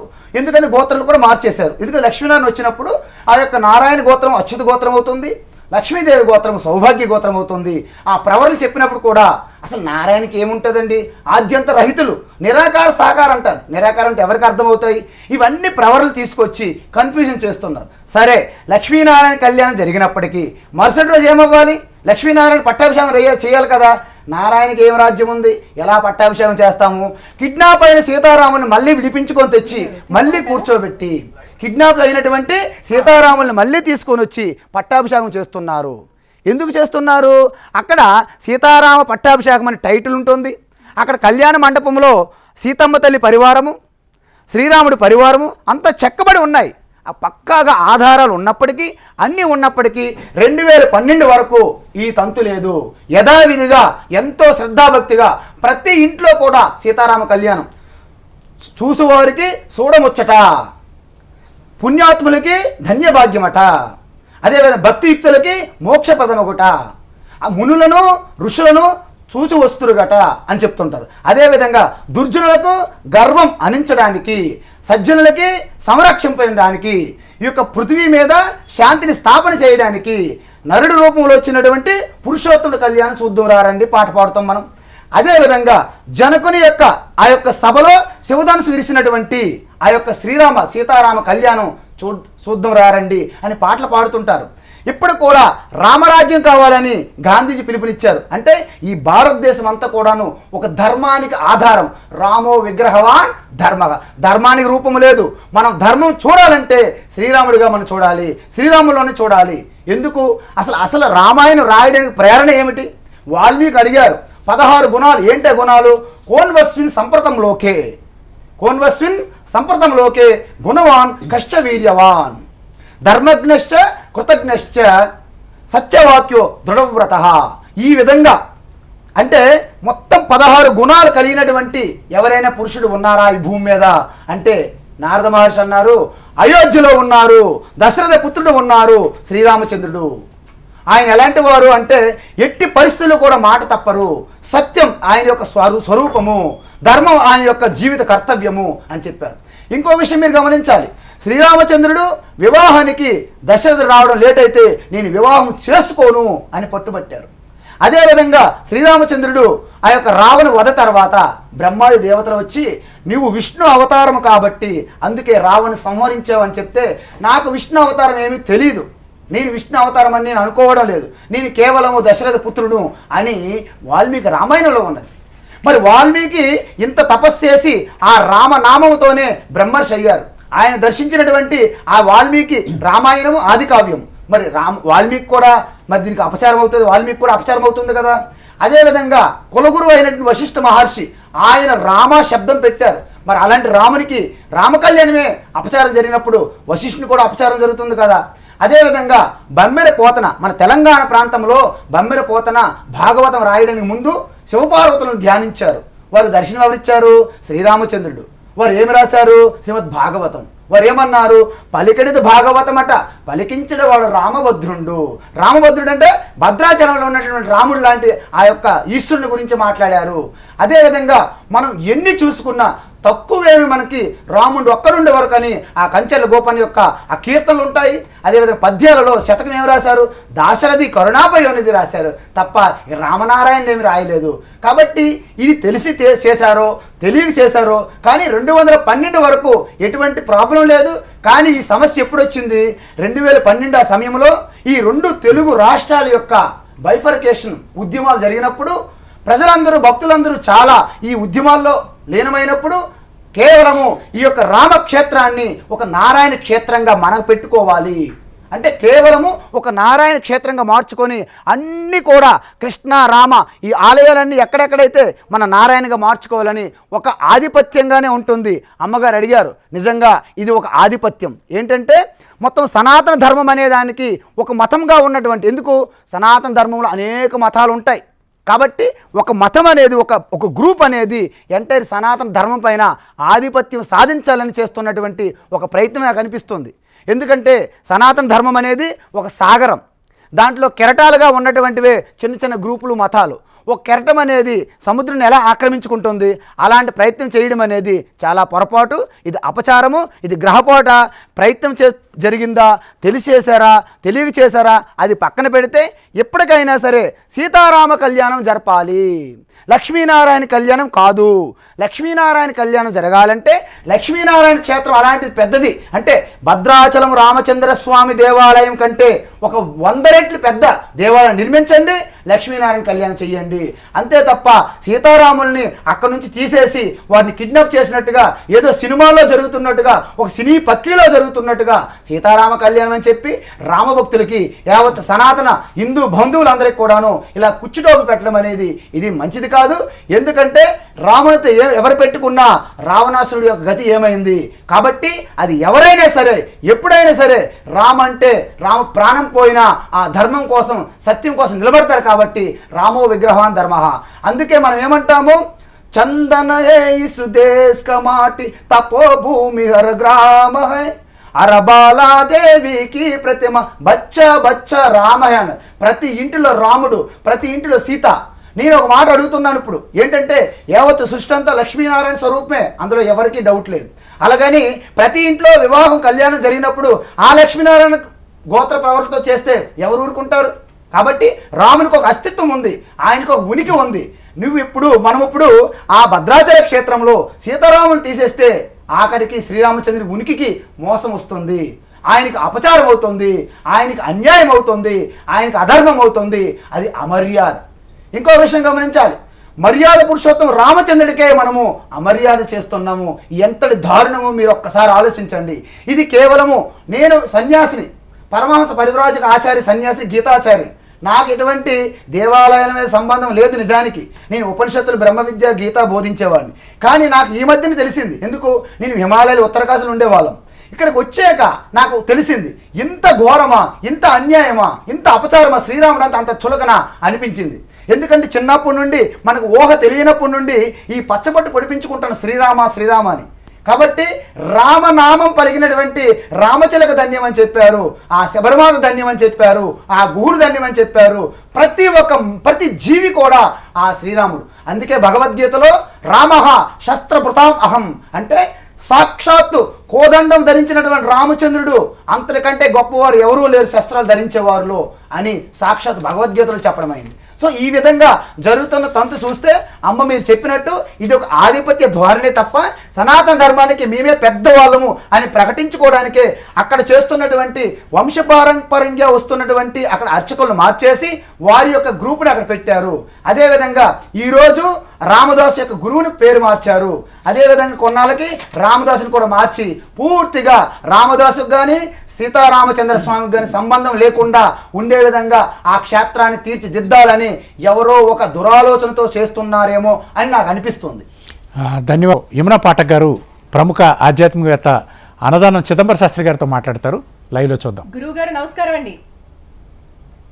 అన్నం తిట్టు ఆయనకి ద్రోహం చేసేటటువంటి వాళ్ళని ఏం చేయాలి? గురువుగారు, ఈ సమాజం ఆలోచించాలి. గురువు గారు చెప్పండి. గురువుగారు నమస్కారం అండి. జాగోరే జాగోకి స్వాగతం. మరి గురువుగారు, మీరు చూస్తున్నారు గత కొన్ని సంవత్సరాలుగా ఒక శతాబ్దాల నాటి ఆచారాన్ని ఈరోజు పూర్తిగా కూడా కాలరాస్తున్నారు. దీని మీద అని మరి సీతారామచంద్ర స్వామిని రామనారాయణుడిగా మార్చేస్తున్నారు. మీరు దీని గురించి విశేషంగా కొన్ని ఏళ్లుగా మీరు తపస్సు చేసి పోరాటం చేస్తున్నారు. దీని మీద మీ స్పందన గురువు గారు. ఈ భద్రాచలానికి ప్రమాణము బ్రహ్మపురాణం రాసినటువంటి వ్యాసవ్యాసుల వారు ఈ చరిత్ర రాసింది. భద్రుడు తపస్సు చేశాడు, ఆయన ప్రమాణం. ఆలయం కట్టిన రామదాసు ప్రమాణం. పూజా విధానాలు అన్ని అర్చనలు విధానం ఏర్పాటు చేసిన తూము నరసింహదాసు ప్రమాణం.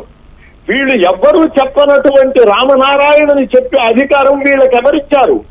నువ్వు పూజ చేయవయ్యా, భక్తుల్ని భగవంతునికి అనుసంధానం చెయ్యి అని అంటే భగవంతుణ్ణి మార్చేసి ఒక దేవుణ్ణి కూర్చోబెట్టి ఒక దేవుడికి కళ్యాణం చేస్తూ, ఈ మధ్య ఒక దేవాలయంలో అమ్మవారికి మేరీమాత అలంకరణ చేసేట ఒక అర్చకుడు.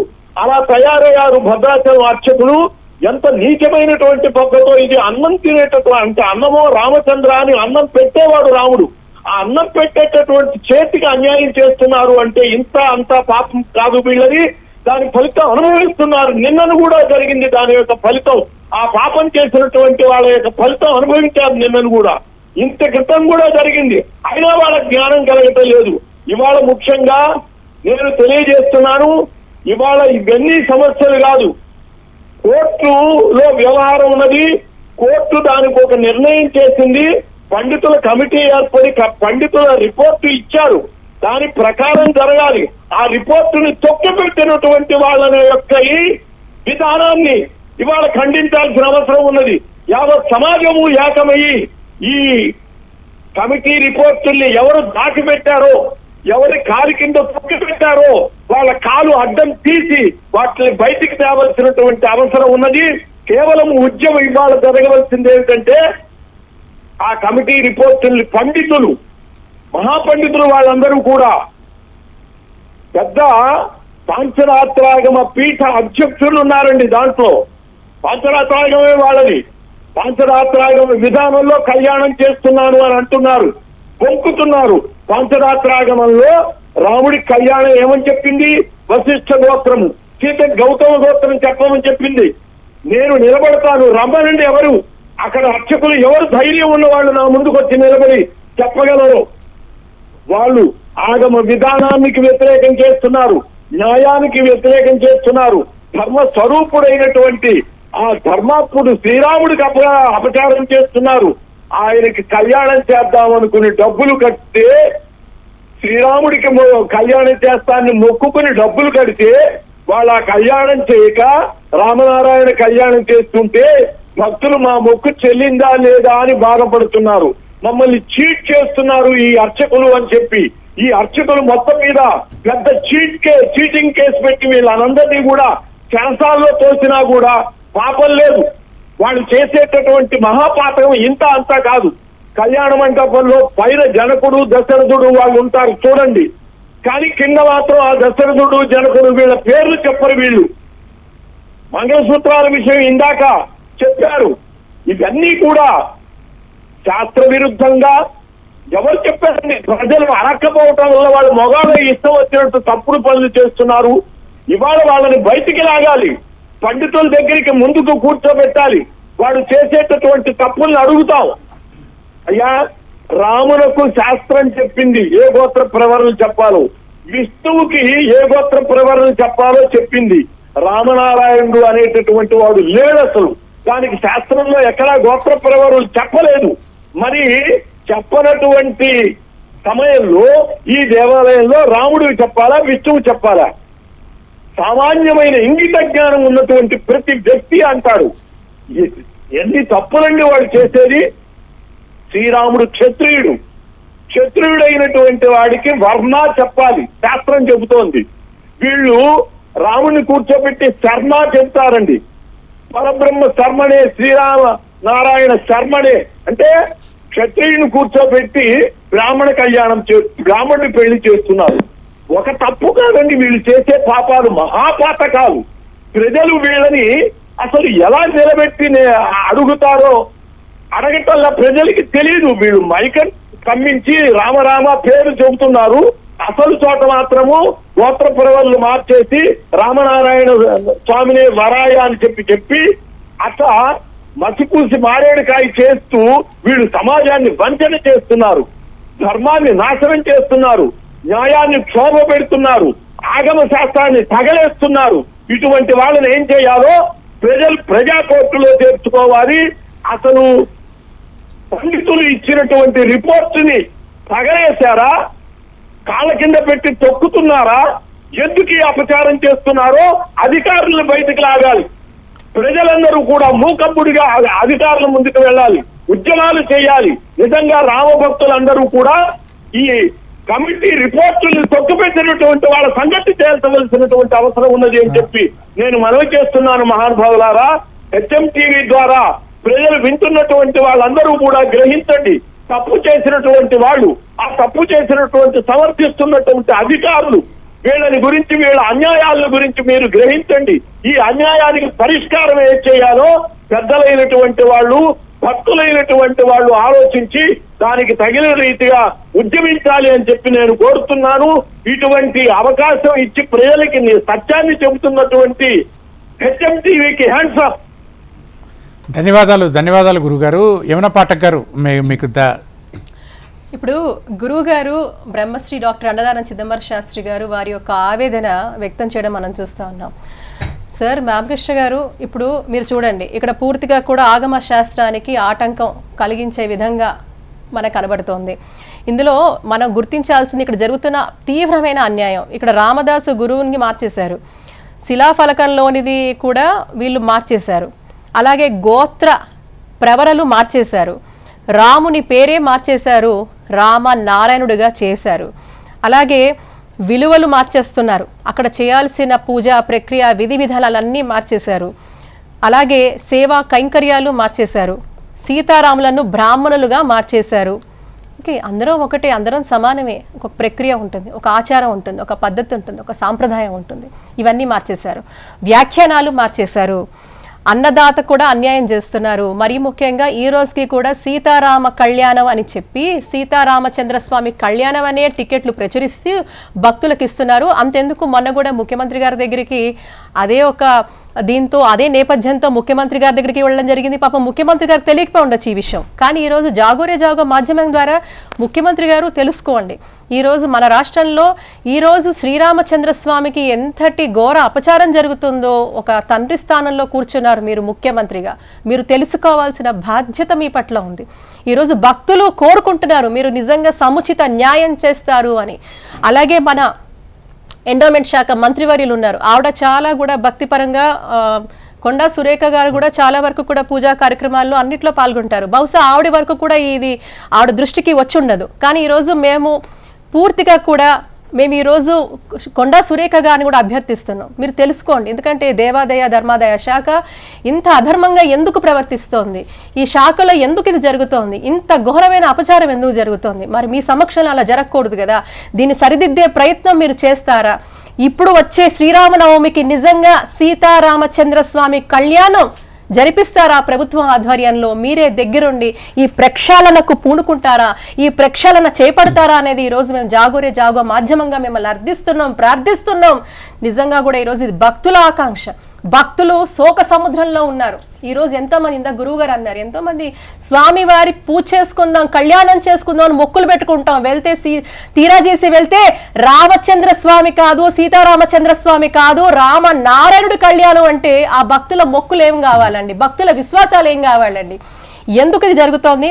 మరీ ముఖ్యంగా ఉత్సవమూర్తిని మార్చేశారు, కీర్తన మార్చేశారు, రామనారాయణ వాదానికి కీలకంగా మార్చారు. మరి రామకృష్ణ గారు, మీరు కూడా మరి భద్రాది పీఠం మీరు నెలకొల్పి దాదాపుగా 10 సంవత్సరాల నుంచి కూడా మీరు విశిష్టంగా ఒకప్పుడు 9 రోజుల పాటు చక్కగా దేదీప్యమానంగా జరిగే కళ్యాణం, చూడముచ్చటి కళ్యాణం. ఎవరైనా కూడా మనం తెలిసి ఏ పెళ్లి జంటనైనా ఏ పెళ్లిలో కూడా ఆశీర్వదిస్తాం. సీతారామ కళ్యాణాన్ని మనం ఆదర్శంగా తీసుకుంటాం. భార్యాభర్తలు అంటే సీతారాములు అని చెప్తాం. అంతటి ప్రాశస్త్యం ఉన్న ఈ కళ్యాణానికి, ఈ మహోత్సవానికి ఈ రోజు ఇంతటి అన్యాయం, ఒక ఘోర అపచారం జరుగుతోంది తెలంగాణ గడ్డ మీద.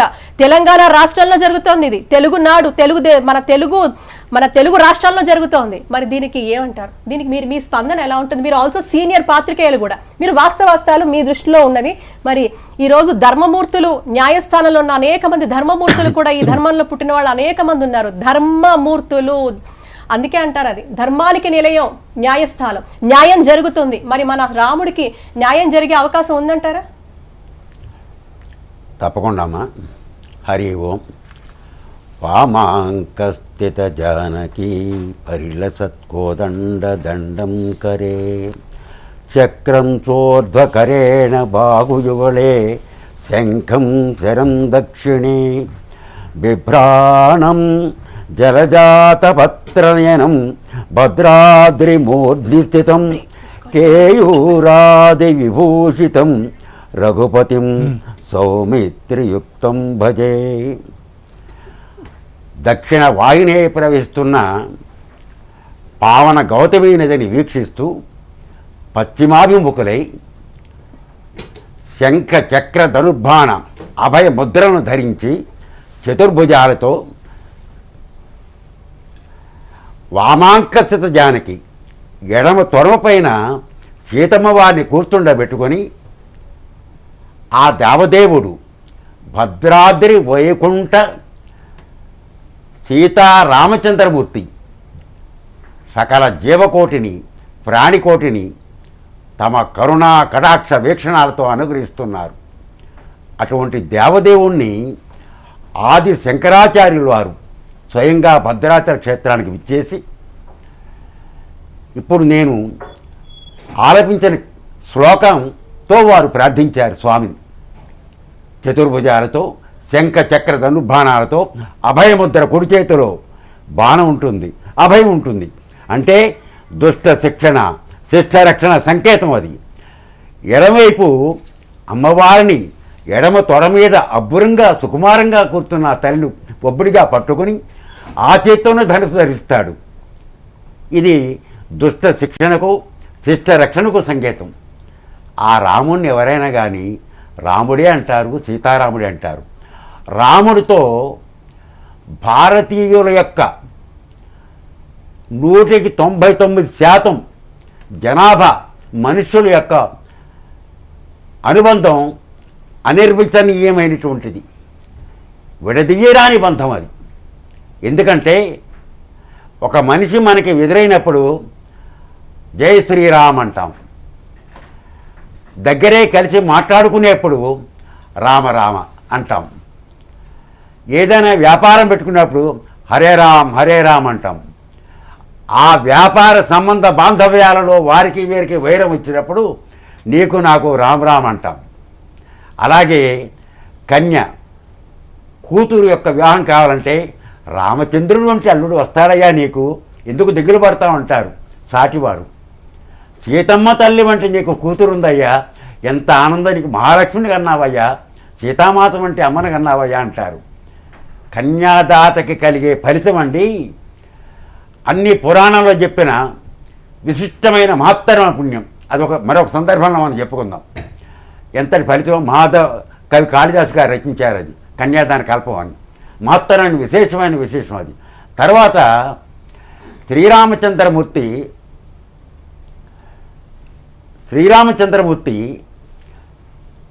భద్రాచలానికి కేంద్రంగా ఎన్నుకొని అవతరించడానికి కారణం, తన వనవాస కాలంలో సీతమ్మ వారితో కలిసి భద్రాచల క్షేత్రంలో పర్యటించడం. వారు దంపతులుగా పర్యటిస్తున్నప్పుడు అమ్మవారి కొద్దిగా అలసట చెంది ఎక్కడైనా విశ్రాంతి తీసుకుందామంటే ఒక శిల ఆ బండ మీద కూర్చోవటం, ఎక్కడెక్కడ తిరిగినా వారు తిరిగిన ప్రదేశం అంతా పవిత్రమైనది, మహామహిమాన్వితమైన వారి యొక్క పాదం ఆ రేణువు సోకితే చాలు వారి జన్మలు ధన్యమైపోతాయి. ఆ పుడమి తల్లి పొలికించిపోతుంది. అటువంటి మహత్తరమైన సన్నివేశం అక్కడ ఆవిష్కరించబడింది. ఏమిటయ్యా అంటే, ఆ శిలారాజం మీద బండ మీద కూర్చుంటే ఆ తల్లికి ఎంతో ఆనందం కలిగింది.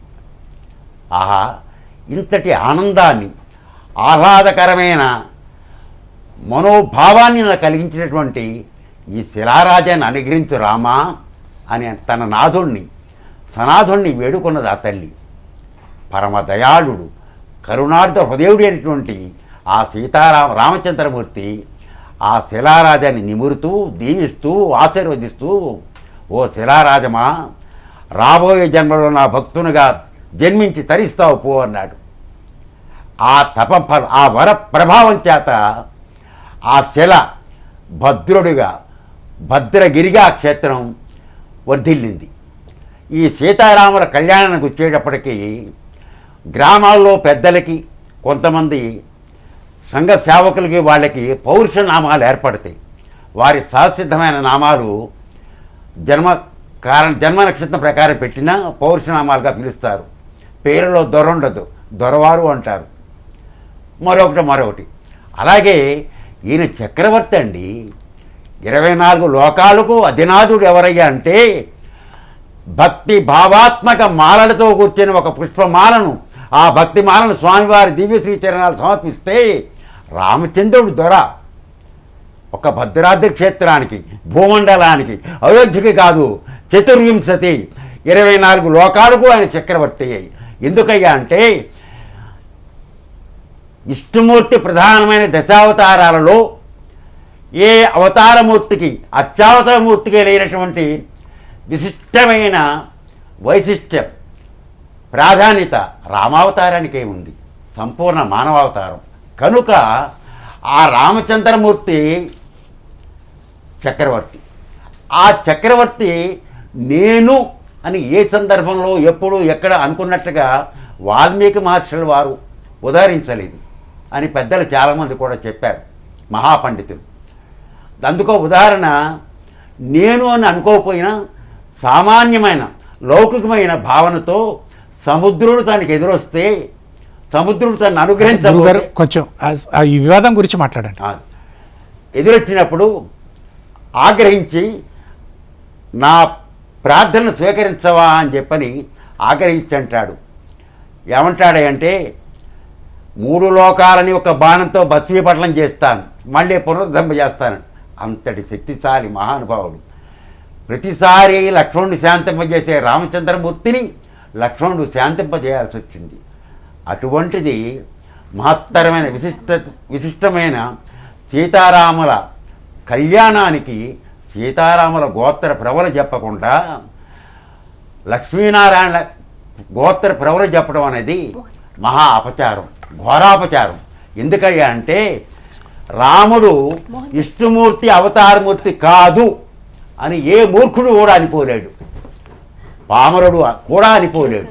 అటువంటిది రాముణ్ణి నారాయణుడికి జోడించి రామనారాయణ అని చెప్పడం మహాఘోరం, పాపం, అపచారం. అటువంటి ఎవ్వరు కూడా హర్షించదగిన విషయం కాదు. కనుక సీతమ్మ వారి యొక్క గోత్రం గౌతమస, శ్రీరామచంద్రముడి మూర్తి యొక్క గోత్రం వశిష్ఠ. ఈ గోత్ర నామాలతోనే కళ్యాణం జరగాలి. మరొక్క విషయం మీకు శాస్త్ర ప్రమాణంగా పెద్దలు ప్రవచించిన విషయాన్ని మీకు మనవి చేస్తాను. ఇది ప్రభుత్వాధినేతలు గుర్తుంచుకోవాల్సిన విషయం. ఇది కుటుంబం మంది, రామ కుటుంబం, హైందవ కుటుంబం. ప్రతి ఇంటికి ఒక కుటుంబానికి ఒక పెద్ద ఉంటారు. ఆయన ఎవరయ్యా అంటే తండ్రి, ఆయన యజమాని. ఆ ఇంట్లో ఏ ఒక్కరు తప్పు చేసినా సమాజం అంతా ఫలానా వారి కుటుంబం అని వేరెత్తి చూపిస్తారు. మంచి అయితే మంచి చెప్పుకుంటారు, చెడైతే చెడు చెప్పుకుంటారు. కానీ ఇక్కడ పాలకుడు తండ్రి వంటి వాడు. మనకి ఆయన వయసులో చిన్నవారా పెద్దవారా అని కాదు, క్షాత్ర ధర్మం ప్రకారం పాలకులు తండ్రి లాంటి వారు. మనకి ఎవరైతే మనకి పాలకులు ఎవరు? ఇక్కడ ఈ రాష్ట్రానికి ఫలానా వారు ముఖ్యమంత్రి రేవంత్ రెడ్డి గారు ఉన్నారు. వారికి పాలనా సహకారం అందించడానికి మంత్రులు సచివులు ఉన్నారు, ఆయా విభాగాలకు వారు ఉన్నారు. ఇందులో ఈ రాష్ట్రానికి మేలు జరగాలి, ఈ ప్రజలకి సంక్షేమం జరగాలి, ప్రజలందరూ క్షేమంగా ఉండాలి. గురుగారు ఒక ఫోన్ లైన్లో ఉన్నారు, వారితో మాట్లాడి దానికంటే ముందు క్షేమంగా ఉన్నారు ఉండాలి అంటే పాలకులు ఎక్కడ అపచారం జరుగుతుంది అనే దాన్ని గుర్తించి వారి యొక్క సచివులు ద్వారా సలహాలు స్వీకరించి సకాలంలో స్వధర్మాచరణకి ఎక్కడ విఘ్నం కలుగుతుంది, ఎవరు కలిగిస్తున్నారు అనేది వారు గుర్తించి వారి మీద చర్యలు తీసుకోవాల్సిన అవసరం ఎంతైనా ఉంది. ఇటువంటి వివక్షకి తావు లేదు. వివక్ష అనేది కొంతమంది పీఠాధిపతులు ఒక వర్గానికి చెందిన వారు ఈ మధ్యనే కొన్ని వీడియోల్లో నేను చూశాను. వారు ఏం చెప్తున్నారంటే ఎవరు కూడా స్మార్త దేశులు లేరు అంటున్నారు. వైష్ణవ దేశులు ఎవరున్నారండి? ఎవరూ లేరు. మనం ఉభయుల్ని ఆరాధిస్తాం. ఒక రాయి మన కాళ్ళ దగ్గర ఉంటే కాలితో పక్కకి నెడతాం. అదే రాయికి పసుపు రాసి బొట్లు పెడితే అమ్మవారు ఆది పరాశక్తి అని మొక్కుతాం. ఇది మన హైందవ ధర్మం, హిందూ సంస్కారం, భావన. గురుగారు ఒక్క నిమిషం ఒకసారి మళ్ళీ మీ దగ్గరికి వస్తాం. మనకి సూర్యకుమార్ గారు అని వారు మనకి ఎపిగ్రాఫిస్ట్, ఇంతకుముందు కూడా వారు ఇవన్నీ కూడా సైంటిఫిక్గా కూడా వారు ఎన్నో పరిశోధనలు చేశారు. వారు కూడా ఇందాక ఒక మెసేజ్ ఇప్పుడు పెట్టడం జరిగింది. రామస్తంభము అని భద్రాచలంలో ఒక శాసనము ఉంది, అందులో భద్రాచల సీతారామచంద్ర స్వామి సన్నిధి అని చెప్పబడింది అని కూడా వారు ఇందాక మనకి ఇప్పుడే ఇన్ఫర్మేషన్ ఇచ్చారు. వీరు పూర్తిగా సైంటిఫిక్గా కూడా ఒక ఎపిగ్రాఫిక్గా కూడా మరి శిలాశాసనాలను పరిశీలించి కూడా అందులో నిక్షిప్తమైనది కూడా మనకు చెప్పడం జరిగింది. వారు ఇప్పుడే మనకు మెసేజ్ చేశారు, ఇలా కూడా ఉంటుందమ్మా, మీరు చెప్పండి, ఇలాంటి ఈ యొక్క భద్రాచల సీతారామచంద్ర స్వామి సన్నిధి అని కూడా చెప్పబడిందని కూడా వారు క్లుప్తంగా వారు చాలా కూడా మనకి క్లియర్గా చెప్పడం జరిగింది. అలాగే మన మధ్యలో ఫోన్ ఇన్లో దర్శనం శర్మ గారు ఉన్నారు, మనందరికీ తెలుసు, మరి ప్రముఖ పాత్రికేయులు, అలాగే సనాతన హైందవ ధర్మం గురించి ఎంతో పాటుపడే వ్యక్తి. మరి దర్శనం శర్మ గారు నమస్కారం అండి. దీని మీద సంక్షిప్తంగా మీ ఆలోచన, మీరేమనుకుంటున్నారు మరి మీ మాటల్లో? అందరికీ నమస్కారం. అక్కడ ప్యానెల్లో ఉన్నటువంటి పెద్దలకు, ఇంకా ఈ హిందూ సనాతన ధర్మం కోసం కృషి చేస్తున్న మా సోదరి యమునా పాఠక్ గారికి అందరికీ నమస్కారం. మనము దౌర్భాగ్యం ఏమంటే తెలుగు వాళ్ళకి ప్రపంచంలో హైందవులందరూ కూడా ఆసక్తిగా చూసే కళ్యాణం ప్రతి చైత్ర శుద్ధ నవమి రోజు జరిగే సీతారాముల కళ్యాణం, అది భద్రాచలం కళ్యాణం. దేశంలోనే అత్యంత విశిష్టమైనటువంటి ఈ కళ్యాణోత్సవాన్ని చిన్నప్పుడు ఆకాశవాణిలో, ఇప్పుడు అన్ని ఛానళ్లలో ప్రత్యక్ష ప్రసారంగా మనం చూసి తరిస్తాం. అది చూస్తే మన జన్మ ధన్యం అనుకుంటాం. దీనికి ఉషశ్రీ లాంటి వాళ్ళు, మల్లాది చంద్రశేఖర శాస్త్రి లాంటి వాళ్ళు, ఇంకా జటావల్లభుల పురుషోత్తరం లాంటి వాళ్ళు, పెద్ద పెద్ద మహానుభావులు ఎందరో ఆనాడు అక్కడ వ్యాఖ్యానం చేయడం కోసం ఎంతో పరితపించేవారు. మేము పునీతులమయ్యారు భావించేవారు. వారందరితో మాట్లాడాము. తర్వాత ఒక 30-40 ఏళ్లుగా ఆకాశవాణి విజయవాడ కేంద్రం నుంచి ప్రత్యక్ష ప్రసారమైనప్పుడు, ఇక్కడ దూరదర్శన్ నుంచి ప్రసారమైనప్పుడు, తర్వాత ఇప్పుడు అన్ని మాధ్యమాల్లో కూడా ఏటికా ఏటి గమనిస్తున్నాము. ప్రధానంగా 2010 సంవత్సరం తర్వాత పైత్యం ప్రకోపించినటువంటి కొంతమంది కావాలని రాముడి కళ్యాణంలో సీతారాముల కళ్యాణం కాకుండా లక్ష్మీనారాయణల కళ్యాణం చేస్తున్నారు. ఈ మాట ఎవరైనా రామభక్తులంటే మీరంతా పాంచరాత్ర ఆగమానికి విరుద్ధులు, మీరు అదేవిధంగా వైష్ణవ ద్వేషులు అనేటువంటి ముద్ర వేస్తున్నారు. నేను స్మార్తులుగా, స్మృతులకు వారసత్వంగా ఈ ఈశ్వరుడన్నా వైష్ణవుడన్నా సమాన భావంతో చూసే ప్రధానంగా భద్రాచల రాముడి పట్ల అపారమైనటువంటి భక్తి ప్రపత్తులు, విశ్వాసాలు కలిగినటువంటి కోట్లాది మందిలో ఒకరంగా రాముడి కళ్యాణం జరపాల్సింది పోయి, సీతారాముల కళ్యాణం జరపాల్సింది పోయి లక్ష్మీనారాయణల కళ్యాణం చదువుతున్నారు. రాముడి తండ్రి గారైనటువంటి దశరథుడు, సీతమ్మ తండ్రి గారైనటువంటి జనకుడి గోత్రాలు చదవకుండా అక్కడ లక్ష్మీ అమ్మవారు, ఇక్కడ నారాయణుడి అమ్మ గోత్రాలు చదువుతున్నారు. ఇది ఎంతటి పామరుడైనా, ఎంతటి మహాపండితుడైనా అందరూ బాధపడేదే. అది వైష్ణవులైనా, శైవులైనా, స్మార్తులైనా, మధ్వరైనా, సామాన్య భక్తులు ఎవరైనా కూడా ఇది ఒక విడ్డూరంగా, ఒక వింతగా, ఒక పైత్యంగా అందరూ కూడా భావిస్తున్నటువంటి తరుణం. గత 15 ఏళ్లుగా మేము కూడా ఉద్యమం చేస్తున్నాము. నేనైతే నా దర్శన పత్రికలో ప్రతి సంవత్సరము దీని మీద ఒక వార్త కూడా రాస్తూ ఉన్నాం సెపరేట్ గా పెద్దల చేత విశ్లేషణాత్మకమైనది. దేవాలయ ధర్మ పరిరక్షణ సమితి అనే సంస్థ పక్షాన కూడా ఒక పుస్తకం కూడా ప్రత్యేకంగా వేశాం. అన్నదానం చిదంబర శాస్త్రి గారు రాసినటువంటి అనేక విశేషాలతో మేము పోరాడుతున్నా అక్కడ ఉన్నటువంటి కొంతమంది ఆ అర్చక స్వాములు ఉద్దేశపూర్వకంగా ప్రపంచంలో రామభక్తులందరిది ఒకదారైతే వాళ్ళదొక దారిగా ఈ రామ కళ్యాణం సరిగా జరగట్లేదు, రావణి గోత్రాన్ని విష్ణువు గోత్రంగా చెబుతూ సీతమ్మ గోత్రాన్ని లక్ష్మీదేవి గోత్రంగా చెబుతూ సీతారాముల కళ్యాణాన్నే మార్చేస్తారు అక్కడ అని చెబుతూ ఉంటే వాళ్ళు కావాలని చెప్పి మమ్మల్ని అందరినీ కూడా వైష్ణవ ద్వేషులుగా గుద్ర వేస్తూ తప్పుదారి పట్టిస్తున్నారు. మేము చేసిన పోరాటాల ఫలితంగా అనేక మంది పెద్దల ఫలితంగా ప్రభుత్వం కూడా ఒక 5గురితో కమిటీ వేసింది. హైకోర్టులో వేసిన ఒక రిట్ పిటిషన్ వల్ల 2022లో వేస్తాయి. 2024లో సింగిల్ జడ్జి గారు రాష్ట్ర ప్రభుత్వ ముఖ్య కార్యదర్శి దేవాదాయ శాఖ వారికి 5గురితో ఒక కమిటీ వేసి పండితులతో ఆ కమిటీని నిర్ధారణ వేసి ఆగమ శాస్త్ర పరంగా ఆలయ సంప్రదాయాల పరంగా. ప్రత్యేక ధన్యవాదాలండి. కార్యక్రమం చివర అంటే సమయం చాలా తక్కువగా ఉంది. మీరు కార్యక్రమంలోకి వచ్చి పాల్గొన్నందుకు ధన్యవాదాలండి. సన్నిధానం లక్ష్మీ విశ్వనాథ్ గారు. సన్నిధానం లక్ష్మి గారు, మీరు చూస్తున్నారు ఏమిటి లోటుపాట్లు అంటే ఇప్పుడు ఎవరైనా కూడా ఇటువంటిది ఇది అధర్మము, ఇది అధర్మమే. ఏదైతే జరగాలో ఆ ప్రక్రియలో జరగకపోతే అది అధర్మమే, అంతే కదండి. ఇప్పుడు మీ ఇంటికి వచ్చినప్పుడు మీరు మీ గోత్రనామాలతో అంటే మన వరకు మనమే అంత కట్టుదిట్టంగా నేను ఇలా ఉండాలి, నేను ఇలాగే ఉండాలి అనుకుంటున్నారే, మరి లోకానేళ్ళే ఆ లోకాభిరాముడికి ఆ తల్లికి మనం చేయకూడదా? చేయాలిగా. వాళ్ళ అస్తిత్వం కదా. ఆ యుగంలో వాళ్ళు త్రేతాయుగంలో వారికి ఒక అస్తిత్వంతో వారు ఉన్నారుగా. ఈ రోజు వరకు ఇన్ని యుగాలు మారినా ఇంకా సీతమ్మ రామయ్య అంటున్నామంటే ఎంతటి గొప్ప అస్తిత్వం ఉంది. మరి ఆ ఒక్క అస్తిత్వాన్నే ఈరోజు కించపరుస్తున్నారు, భంగపరుస్తున్నారు. మీరేమంటారండి? ఈరోజు ప్రధానంగా మనం మాట్లాడదాం ఏం జరుగుతోంది, ఎందుకు ఈ ఇప్పుడు ఇందాకే నేను మీతో చెప్పాను, ఇంకా మిగతా ధర్మాల్లో అవన్నీ ఏం లేదు. ఈరోజు వాళ్ళెవరినో అంటున్నాం, అసలు స్వధర్మంలో ఉన్న వాళ్ళకి ఏమవుతోంది? ఏమిటి వైషమ్యం? శివుడేమిటి, విష్ణువేంటి, ఇద్దరు ఒకరు లేనిదే ఒకరు లేరే. మరి ఈ వైషమ్యం ఏంటి అంటే ప్రశ్నిస్తే వైషమ్యం ఉన్నట్ట? తప్పు కదండి. ఈ రోజు మీరు మాట్లాడితే మీరు దైవదూష చేసినట్ట? కాదు కదా. మీరే విభేదాలు చూపిస్తున్నారు. దేవుడికి లేని విభేదం మీకెక్కడదండి? దేవుడికి లేని విభేదం మీకు చెప్పాడా? వచ్చి చెప్పాడా? తండ్రి చెప్పాడా? ఆ తండ్రి చెప్పాడా విభేదించు అని? మరి మీరెవరు? మీరు ఒక ఉన్నతమైన స్థాయిలో ఉండి విజ్ఞతతో సంస్కారంతో మెలగాల్సిన కొంతమంది ఏమిటి ఈ విషయం ఎందుకు చెబుతున్నారు? వీళ్ళు కోర్టు వరకు వెళ్ళింది. ధర్మశాస్త్రాల్లో ఉంది. ధర్మశాస్త్రాల్లో ఉంటే అధికారులు ఇప్పుడు 5 ఇంతమంది కష్టపడితే పండితులతో కమిటీ వేశారు. అంత గొప్ప పండితులు ఈరోజు వారు ఒక నివేదిక ఇచ్చారు. కోర్టులో ఎందుకు ప్రవేశపెట్టలేకపోతున్నారు? ధర్మ కోవిదులు మేము అర్థిస్తున్నాం. ఈరోజు ఎంతో మంది రామ భక్తులు అల్లాడిపోతున్నారు. మీ యొక్క తీర్పు కోసం వాయిదాలు వద్దండి. మనకు ఎందుకుంది ధర్మశాసనం?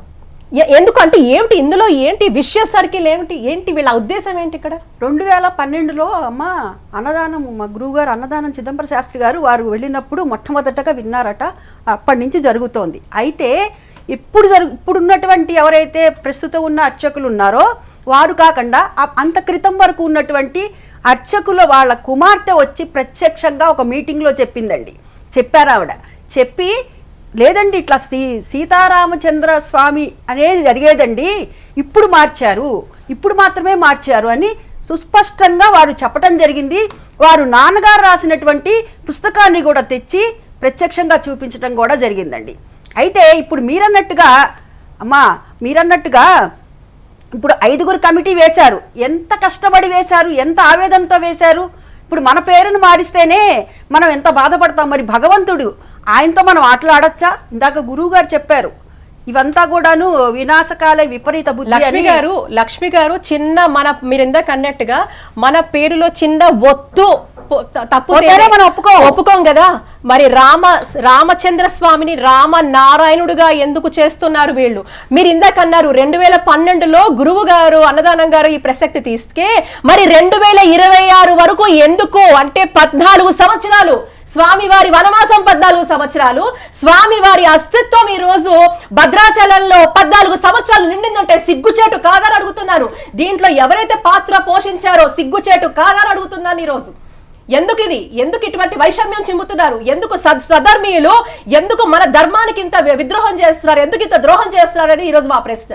మనం అడగాల్సిన ఆగమాన్ని ఆగం చేస్తున్నారు. అక్కడ ఏదైతే ఉందో ఆగమం దాన్ని ఆగం చేస్తున్నారు ఒకటి.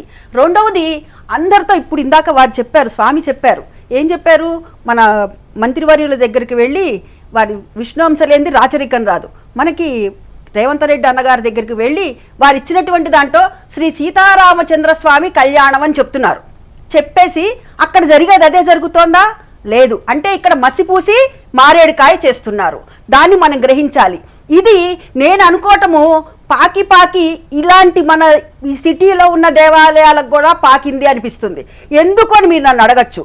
ప్రత్యక్షంగా చెప్తా. మొన్న ఉగాది నాడు మేము దేవాలయానికి వెళ్ళామండి. వెళితే రేపు శ్రీరామనవమి 27వ తేదీ జరుగుతుంది, శ్రీ సీతారామచంద్ర స్వామి అని చెప్తూ రామనారాయణుడు అంటున్నారు. అంటే అది ఎక్కడ నుంచి ఎక్కడ దాకా వెళ్ళిందో చూడండి. అంటే ఇక్కడ దాకా కూడా పాకింది. దీన్ని మనం ప్రజలు గుర్తుంచుకోవాలి. ఎవరికి ఉందండి అర్హత? మనకి ఎవరికి ఉంది? అక్కడ స్వామివారి అమ్మవార్ల పేరు మార్చడానికి. అంటే ఇప్పుడు మీరు రామనారాయణ అంటున్నారు కదా, మనం మొట్టమొదట ఏ పని చేసినా శ్రీరామరాయకుండా చెయ్యము, అంతేనా? చివరికి మనము ఒక సరుకులు తెచ్చుకుంటుంటే కూడా ముందర శ్రీరామ రాసే చేస్తాము. అదే కాకుండా చిన్నపిల్లలకి నీళ్లు పోసిన తర్వాత చివరికి శ్రీరామ రక్ష సర్వజగద్రక్ష అంటాము, అవునా? అంటే ఆ రాముడు ఎవరి కోసం వచ్చాడు దాన్ని మనం గ్రహించలేకపోతున్నాము. చంద్రుడు ఉన్నాడండి, శివుడండి అని ఆ కోణంలోనే ఆలోచిస్తున్నారని కొందరు చెప్తున్నారు. కానీ ఎవరి కోసం వచ్చారు? నరుడుగా వచ్చిన నారాయణుడు కదా. ఆ నారాయణుడు మరి ఎందుకని మిగతా అవతారాలు వేరు, ఈ అవతారం ఎందుకనంటే మీరు దేవుడు కాబట్టి ఇవన్నీ కూడాను మీరు భరిస్తారు, మేము భరించలేము అంటావని నరుడుగా వచ్చి నేనే భరించాను, మీరు కూడా భరించగలరు అని చెప్తున్నారు. చాలా అద్భుతంగా వివరించారు. క్లుప్తంగా ఒక నిమిషంలో చెప్పండి స్వామీజీ. గురుగారు, స్వామీజీ మీరు ఎక్కడో హిమాలయాల్లో తపస్సు చేసుకుంటున్నారు. మరి మనందరికీ తెలుసు ఈ రోజు జరుగుతున్న ఇటువంటి అన్యాయాన్ని. మీరు చెప్పాలంటే ఈ రోజు ఎంతో మంది న్యాయ కోవిదులు అక్కడ ఉన్నారు, అధికారులు ఉన్నారు, ప్రభుత్వాలు ఉన్నాయి. ఏం చెప్తారు? అండ్ మరీ ముఖ్యంగా ఇందాక ఆవిడ అన్నట్టుగా చాలా నారాయణ కోటి రాస్తున్నామా? మరి ఈ రోజు ఒక అస్తిత్వాన్ని ఉంది, ఒక యుగానికి ఒక స్వామి అవతారం ఎత్తాడంటే ఒక అస్తిత్వం ఉంది. మీరు చెప్పాలంటే ఫైనల్ గా ఇది పాయింట్ బ్లాంక్ గా మీరు ఏం చెప్తారు? ఒక నిమిషం. ఇప్పుడు చూడండి అమ్మా, ఇప్పుడు ఏదైనా సరే మనకి అంటే ఏకపత్ని వ్రతుడు, ఒకే మాట ఒకే బాణము అని రామచంద్రుడు ఆదర్శం. రాముడు లేకపోతే ఈ భారతదేశం, భారతీయ సంస్కృతి, సనాతన ధర్మం అనే అస్తిత్వం లేదు. అంటే రాముడే మన అస్తిత్వం, రాముడే మనం మొత్తం కళ్యాణం, మన కళ్యాణం రామ కళ్యాణం ఒకటే. అలాంటప్పుడు అందుకే విష్ణు సహస్రనామం ఇంత పెద్దదైనప్పటికీ లఘువుగా చెప్పాలంటే శ్రీరామ రామ రామేతి రమే రామే మనోరమే సహస్రనామ తత్తుల్యం రామనామ వరానని అని చెప్పి ఒక్క రామనామం 3 సార్లు చెప్తే విష్ణు సహస్రనామం మొత్తం చదివినంత ఆ ఫలం అని చెప్పినటువంటి రాముని మనం ఎలా తీయలేం. కాబట్టి ఇప్పుడు మనకు ప్రమాణం ఏంటి? మిగతా అవతారాలన్నీ పౌరాణిక అవతారాలు, శ్రీరామచంద్రుడు పురాణ అవతారం కాదు, ఇది కేవలం చరిత్రాత్మకమైన అవతారం. కాబట్టి రామచంద్రుడి ఆదర్శము మిగతా పురాణ అవతారాలు మనకు ఆదర్శంగా తీసుకోలేము. నరసింహస్వామిలాగా మీరు ఆదర్శం తీసుకుని వెళ్ళండి, అవదు. వరాహ అవతారంలాగా ఆదర్శం తీసుకోండి, కుదరదు. కానీ శ్రీరామచంద్రుడు మర్యాద పురుషోత్తముడు కాబట్టి, శ్రీరామచంద్రుడు మనకు ఆదర్శం కాబట్టి, అందుకే భద్రుడు కోరింది కూడా ఆదర్శాలకు అగ్రపీఠమైనటువంటి ఆదర్శనం కోరే భద్రుడు అని చెప్పారు. కాబట్టి ఆ సీతారామచంద్ర స్వామి దేవస్థానంలో ఇప్పుడు ఆ పేరు పెట్టి ఆ కళ్యాణం చేయకపోతే ఎప్పటికైనా సరే ఆ కమిటీ నివేదిక ఏదైతే దేవాదాయ శాఖ ప్రిన్సిపల్ సెక్రటరీ గారు వాళ్ళ దగ్గర అణిచిపెట్టి ఉంచారో ఎప్పటికైనా సరే ఇమ్మీడియట్లీ ఆ యొక్క హైకోర్టు సబ్మిట్ చేయాలి. అదేవిధంగా అక్కడ ఉన్నటువంటి భద్రాచలం యొక్క ఆ అర్చకుల కమిటీ, అదేవిధంగా ఆ ఈఓ ఎగ్జిక్యూటివ్ ఆఫీసర్ ఎవరైతే ఉన్నారో ఇమ్మీడియట్లుగా ప్రభుత్వం తరఫున ఒక ప్రకటన చెయ్యాలి. మేము లక్ష్మీనారాయణ కళ్యాణం చేస్తున్నామా అది చెప్పండి, చెప్పి చెయ్యండి. అంతే తప్ప లక్ష్మీనారాయణ కళ్యాణం అని చెప్పకుండా సీతారామచంద్ర స్వామి కళ్యాణం అని చెప్పి లక్ష్మీనారాయణ కళ్యాణం చెప్పడం అనేది యావత్ రామభక్తులు కుచ్చుటోవి పెట్టినట్టు, సాక్షాత్ ముఖ్యమంత్రికే మోసం చేసి సీతారామచంద్ర స్వామి కళ్యాణం చెప్పి కాబట్టి చివరిగా నేను ఏం చెప్తున్నానంటే ఎప్పటికైనా సరే ఈ శ్రీరామనవమి రోజున 27కి సీతారామ కళ్యాణం జరగకపోతే మేమే సాక్షాత్తు మొత్తం గ్రామ పాదయాత్ర చేసైనా సరే యావత్ రామదండుగా రామ వానర సైన్యంగా వెళ్ళి అదే భద్రాచల క్షేత్రంలో సీతారామ కళ్యాణం యథావిధిగా ఆ యొక్క సంప్రదాయబద్ధంగా పూర్తిగా సీతారామ ఆ యొక్క ప్రవర గోత్రనామాలతో అక్కడే కళ్యాణం జరిపి తీరుతామని ఒకసారి మరి ముందుగా తెలియజేయడం జరిగింది. చివరిగా ఇందులో పాల్గొన్న పెద్దలందరికీ మరొకసారి పాదాభివందనం చేస్తూ ఇది ఆరంభం. ఈరోజు జాగోరే జాగో మాధ్యమంగా చాలా బాధ కలుగుతోంది. ఈరోజు స్వధర్మంలో ఇన్ని లోటుపాట్ల, భక్తులకు ఈ పాటలేంటయ్యా రామయ్య అని ఈరోజు అడుగుతున్న రామయ్యని ఈ మాధ్యమం ద్వారా, ఏమిటయ్యా భక్తులకి ఈ పాటలు, ఎందుకు ఇంతటి ఈగోయిస్టిక్గా మనుషులు ఎందుకు మారిపోయారు? విఘ్నతతో వివేకంతో ఉండాల్సిన పండితులు, ఉత్తములు, అనేక మంది పెద్దవాళ్ళు ఇంత అధర్మం జరుగుతుంటే ఎందుకు నోరు మెదపకుండా ఎందుకు ఇంకా వీక్షిస్తున్నాం? 14 సంవత్సరాలు మనం వీక్షించాల్సింది కొందరి పోరాటంగా ఎందుకు అయిపోతోంది ఇది? ఎందుకు అందరం కూడా కలవలేకపోతున్నాం? ఎక్కడో విధర్మీయుల గురించి మాట్లాడుతున్నామే, హిందూ సంఘాలుగా, నాయకులుగా ప్రతి ఒక్కరం మాట్లాడుతున్నామే. మరి ఈ స్వధర్మంలో ఇన్ని లోటుపాట్లు ఉంటే ఎందుకు సరిదిద్దుకోలేకపోతున్నాం? ఎందుకు ముక్తతో కంఠంతో ఖండించలేకపోతున్నాం? ఎందుకు ఈ పొరపాట్లని మనం సరిదిద్దుకోలేకపోతున్నాం? ఇది పొరపాటే, ఇది పూర్తిగా ఘోరమైన పొరపాటు. ఈ రోజు మన తెలంగాణ రాష్ట్రంలో నేను ముఖ్యమంత్రి గారికి, రేవంత్ రెడ్డి గారికి, అలాగే మన అమ్మ కొండా సురేఖ గారికి, ఆవిడకి ఎంతో భక్తి భావన. నేను ఈ రోజు ఈ జాగోరే మాధ్యమంగా మిమ్మల్ని నిజంగా కూడా రిక్వెస్ట్ చేస్తూ ఉన్నా, తప్పకుండా ప్రభుత్వం దీని పట్ల కన్నెర్ర చేయాల్సిందే. ఎందుకంటే ఈ రోజు ప్రభుత్వము ఆ ఒక్క అద్భుతమైన అధికారము ప్రభుత్వానికి భగవంతుడు ఇచ్చాడంటే అక్కడ లోటుపాట్లు ఉంటే మీరు సరిదిద్దకపోతే ఇది నిజంగా కూడా భక్తులకు, సమాజానికి, అలాగే ప్రభుత్వానికి కూడా భగవంతుడు క్షమించడు. కాబట్టి తప్పకుండా ప్రభుత్వం దీనిపై కర్రన చేయాల్సిందే. న్యాయ కోవిదులకు కూడా ఈ రోజు ఈ మాధ్యమంగా అర్థిస్తున్నాం, తప్పకుండా ధర్మం చెయ్యండి. రాముడు అంటేనే ధర్మం, కాబట్టి ధర్మో రక్షిత. ఇది ఏ న్యాయ శాస్త్రానికైనా ఇదే వర్తిస్తుంది. ధర్మాన్ని కాపాడండి అని ఈ రోజు ఈ మాధ్యమంగా కూడా మిమ్మల్ని అర్థిస్తున్నాము. ప్రజలుగా, భక్తులుగా ప్రభుత్వాన్ని, అధికారులను, న్యాయ కోవిదులను అందరినీ కూడా అర్థిస్తున్నాం. మరీ ముఖ్యంగా అక్కడున్న పండితులను కూడా అర్థిస్తున్నాము. ఈ రోజు స్వధర్మం మళ్ళీ మన సమాజంలో ఎటువంటి తారతమ్యాలు లేకుండా సధర్మం, సనాతన ధర్మం వర్ధిల్లాలంటే ఇటువంటి పొరపాట్లను తప్పకుండా సరిదిద్దుకోండి. మళ్ళీ కూడా ఈ వనవాసం వద్దు రామయ్యకు, మనం వచ్చాక కూడా వనవాసం జరుగుతుంది, ఇది వద్దు అని చెప్తున్నాం. కాబట్టి ధర్మో రక్షిత. ఆ మార్గంలో ప్రతి ఒక్కరు నడుచుకుందాం. స్వధర్మాన్ని, సనాతన ధర్మాన్ని తప్పకుండా కాపాడుకుందాం. సీతారామచంద్ర కళ్యాణాన్ని కన్నుల విందుగా మనం 22వ తారీఖు వచ్చే ఈ యొక్క శ్రీరామనవమి రోజు కన్నుల విందుగా చూద్దాం. ఇది ఇవాళ ప్రత్యేక కార్యక్రమం. మరో కార్యక్రమంలో మళ్ళీ కలుద్దాం. అంతవరకు సెలవు. నమస్తే.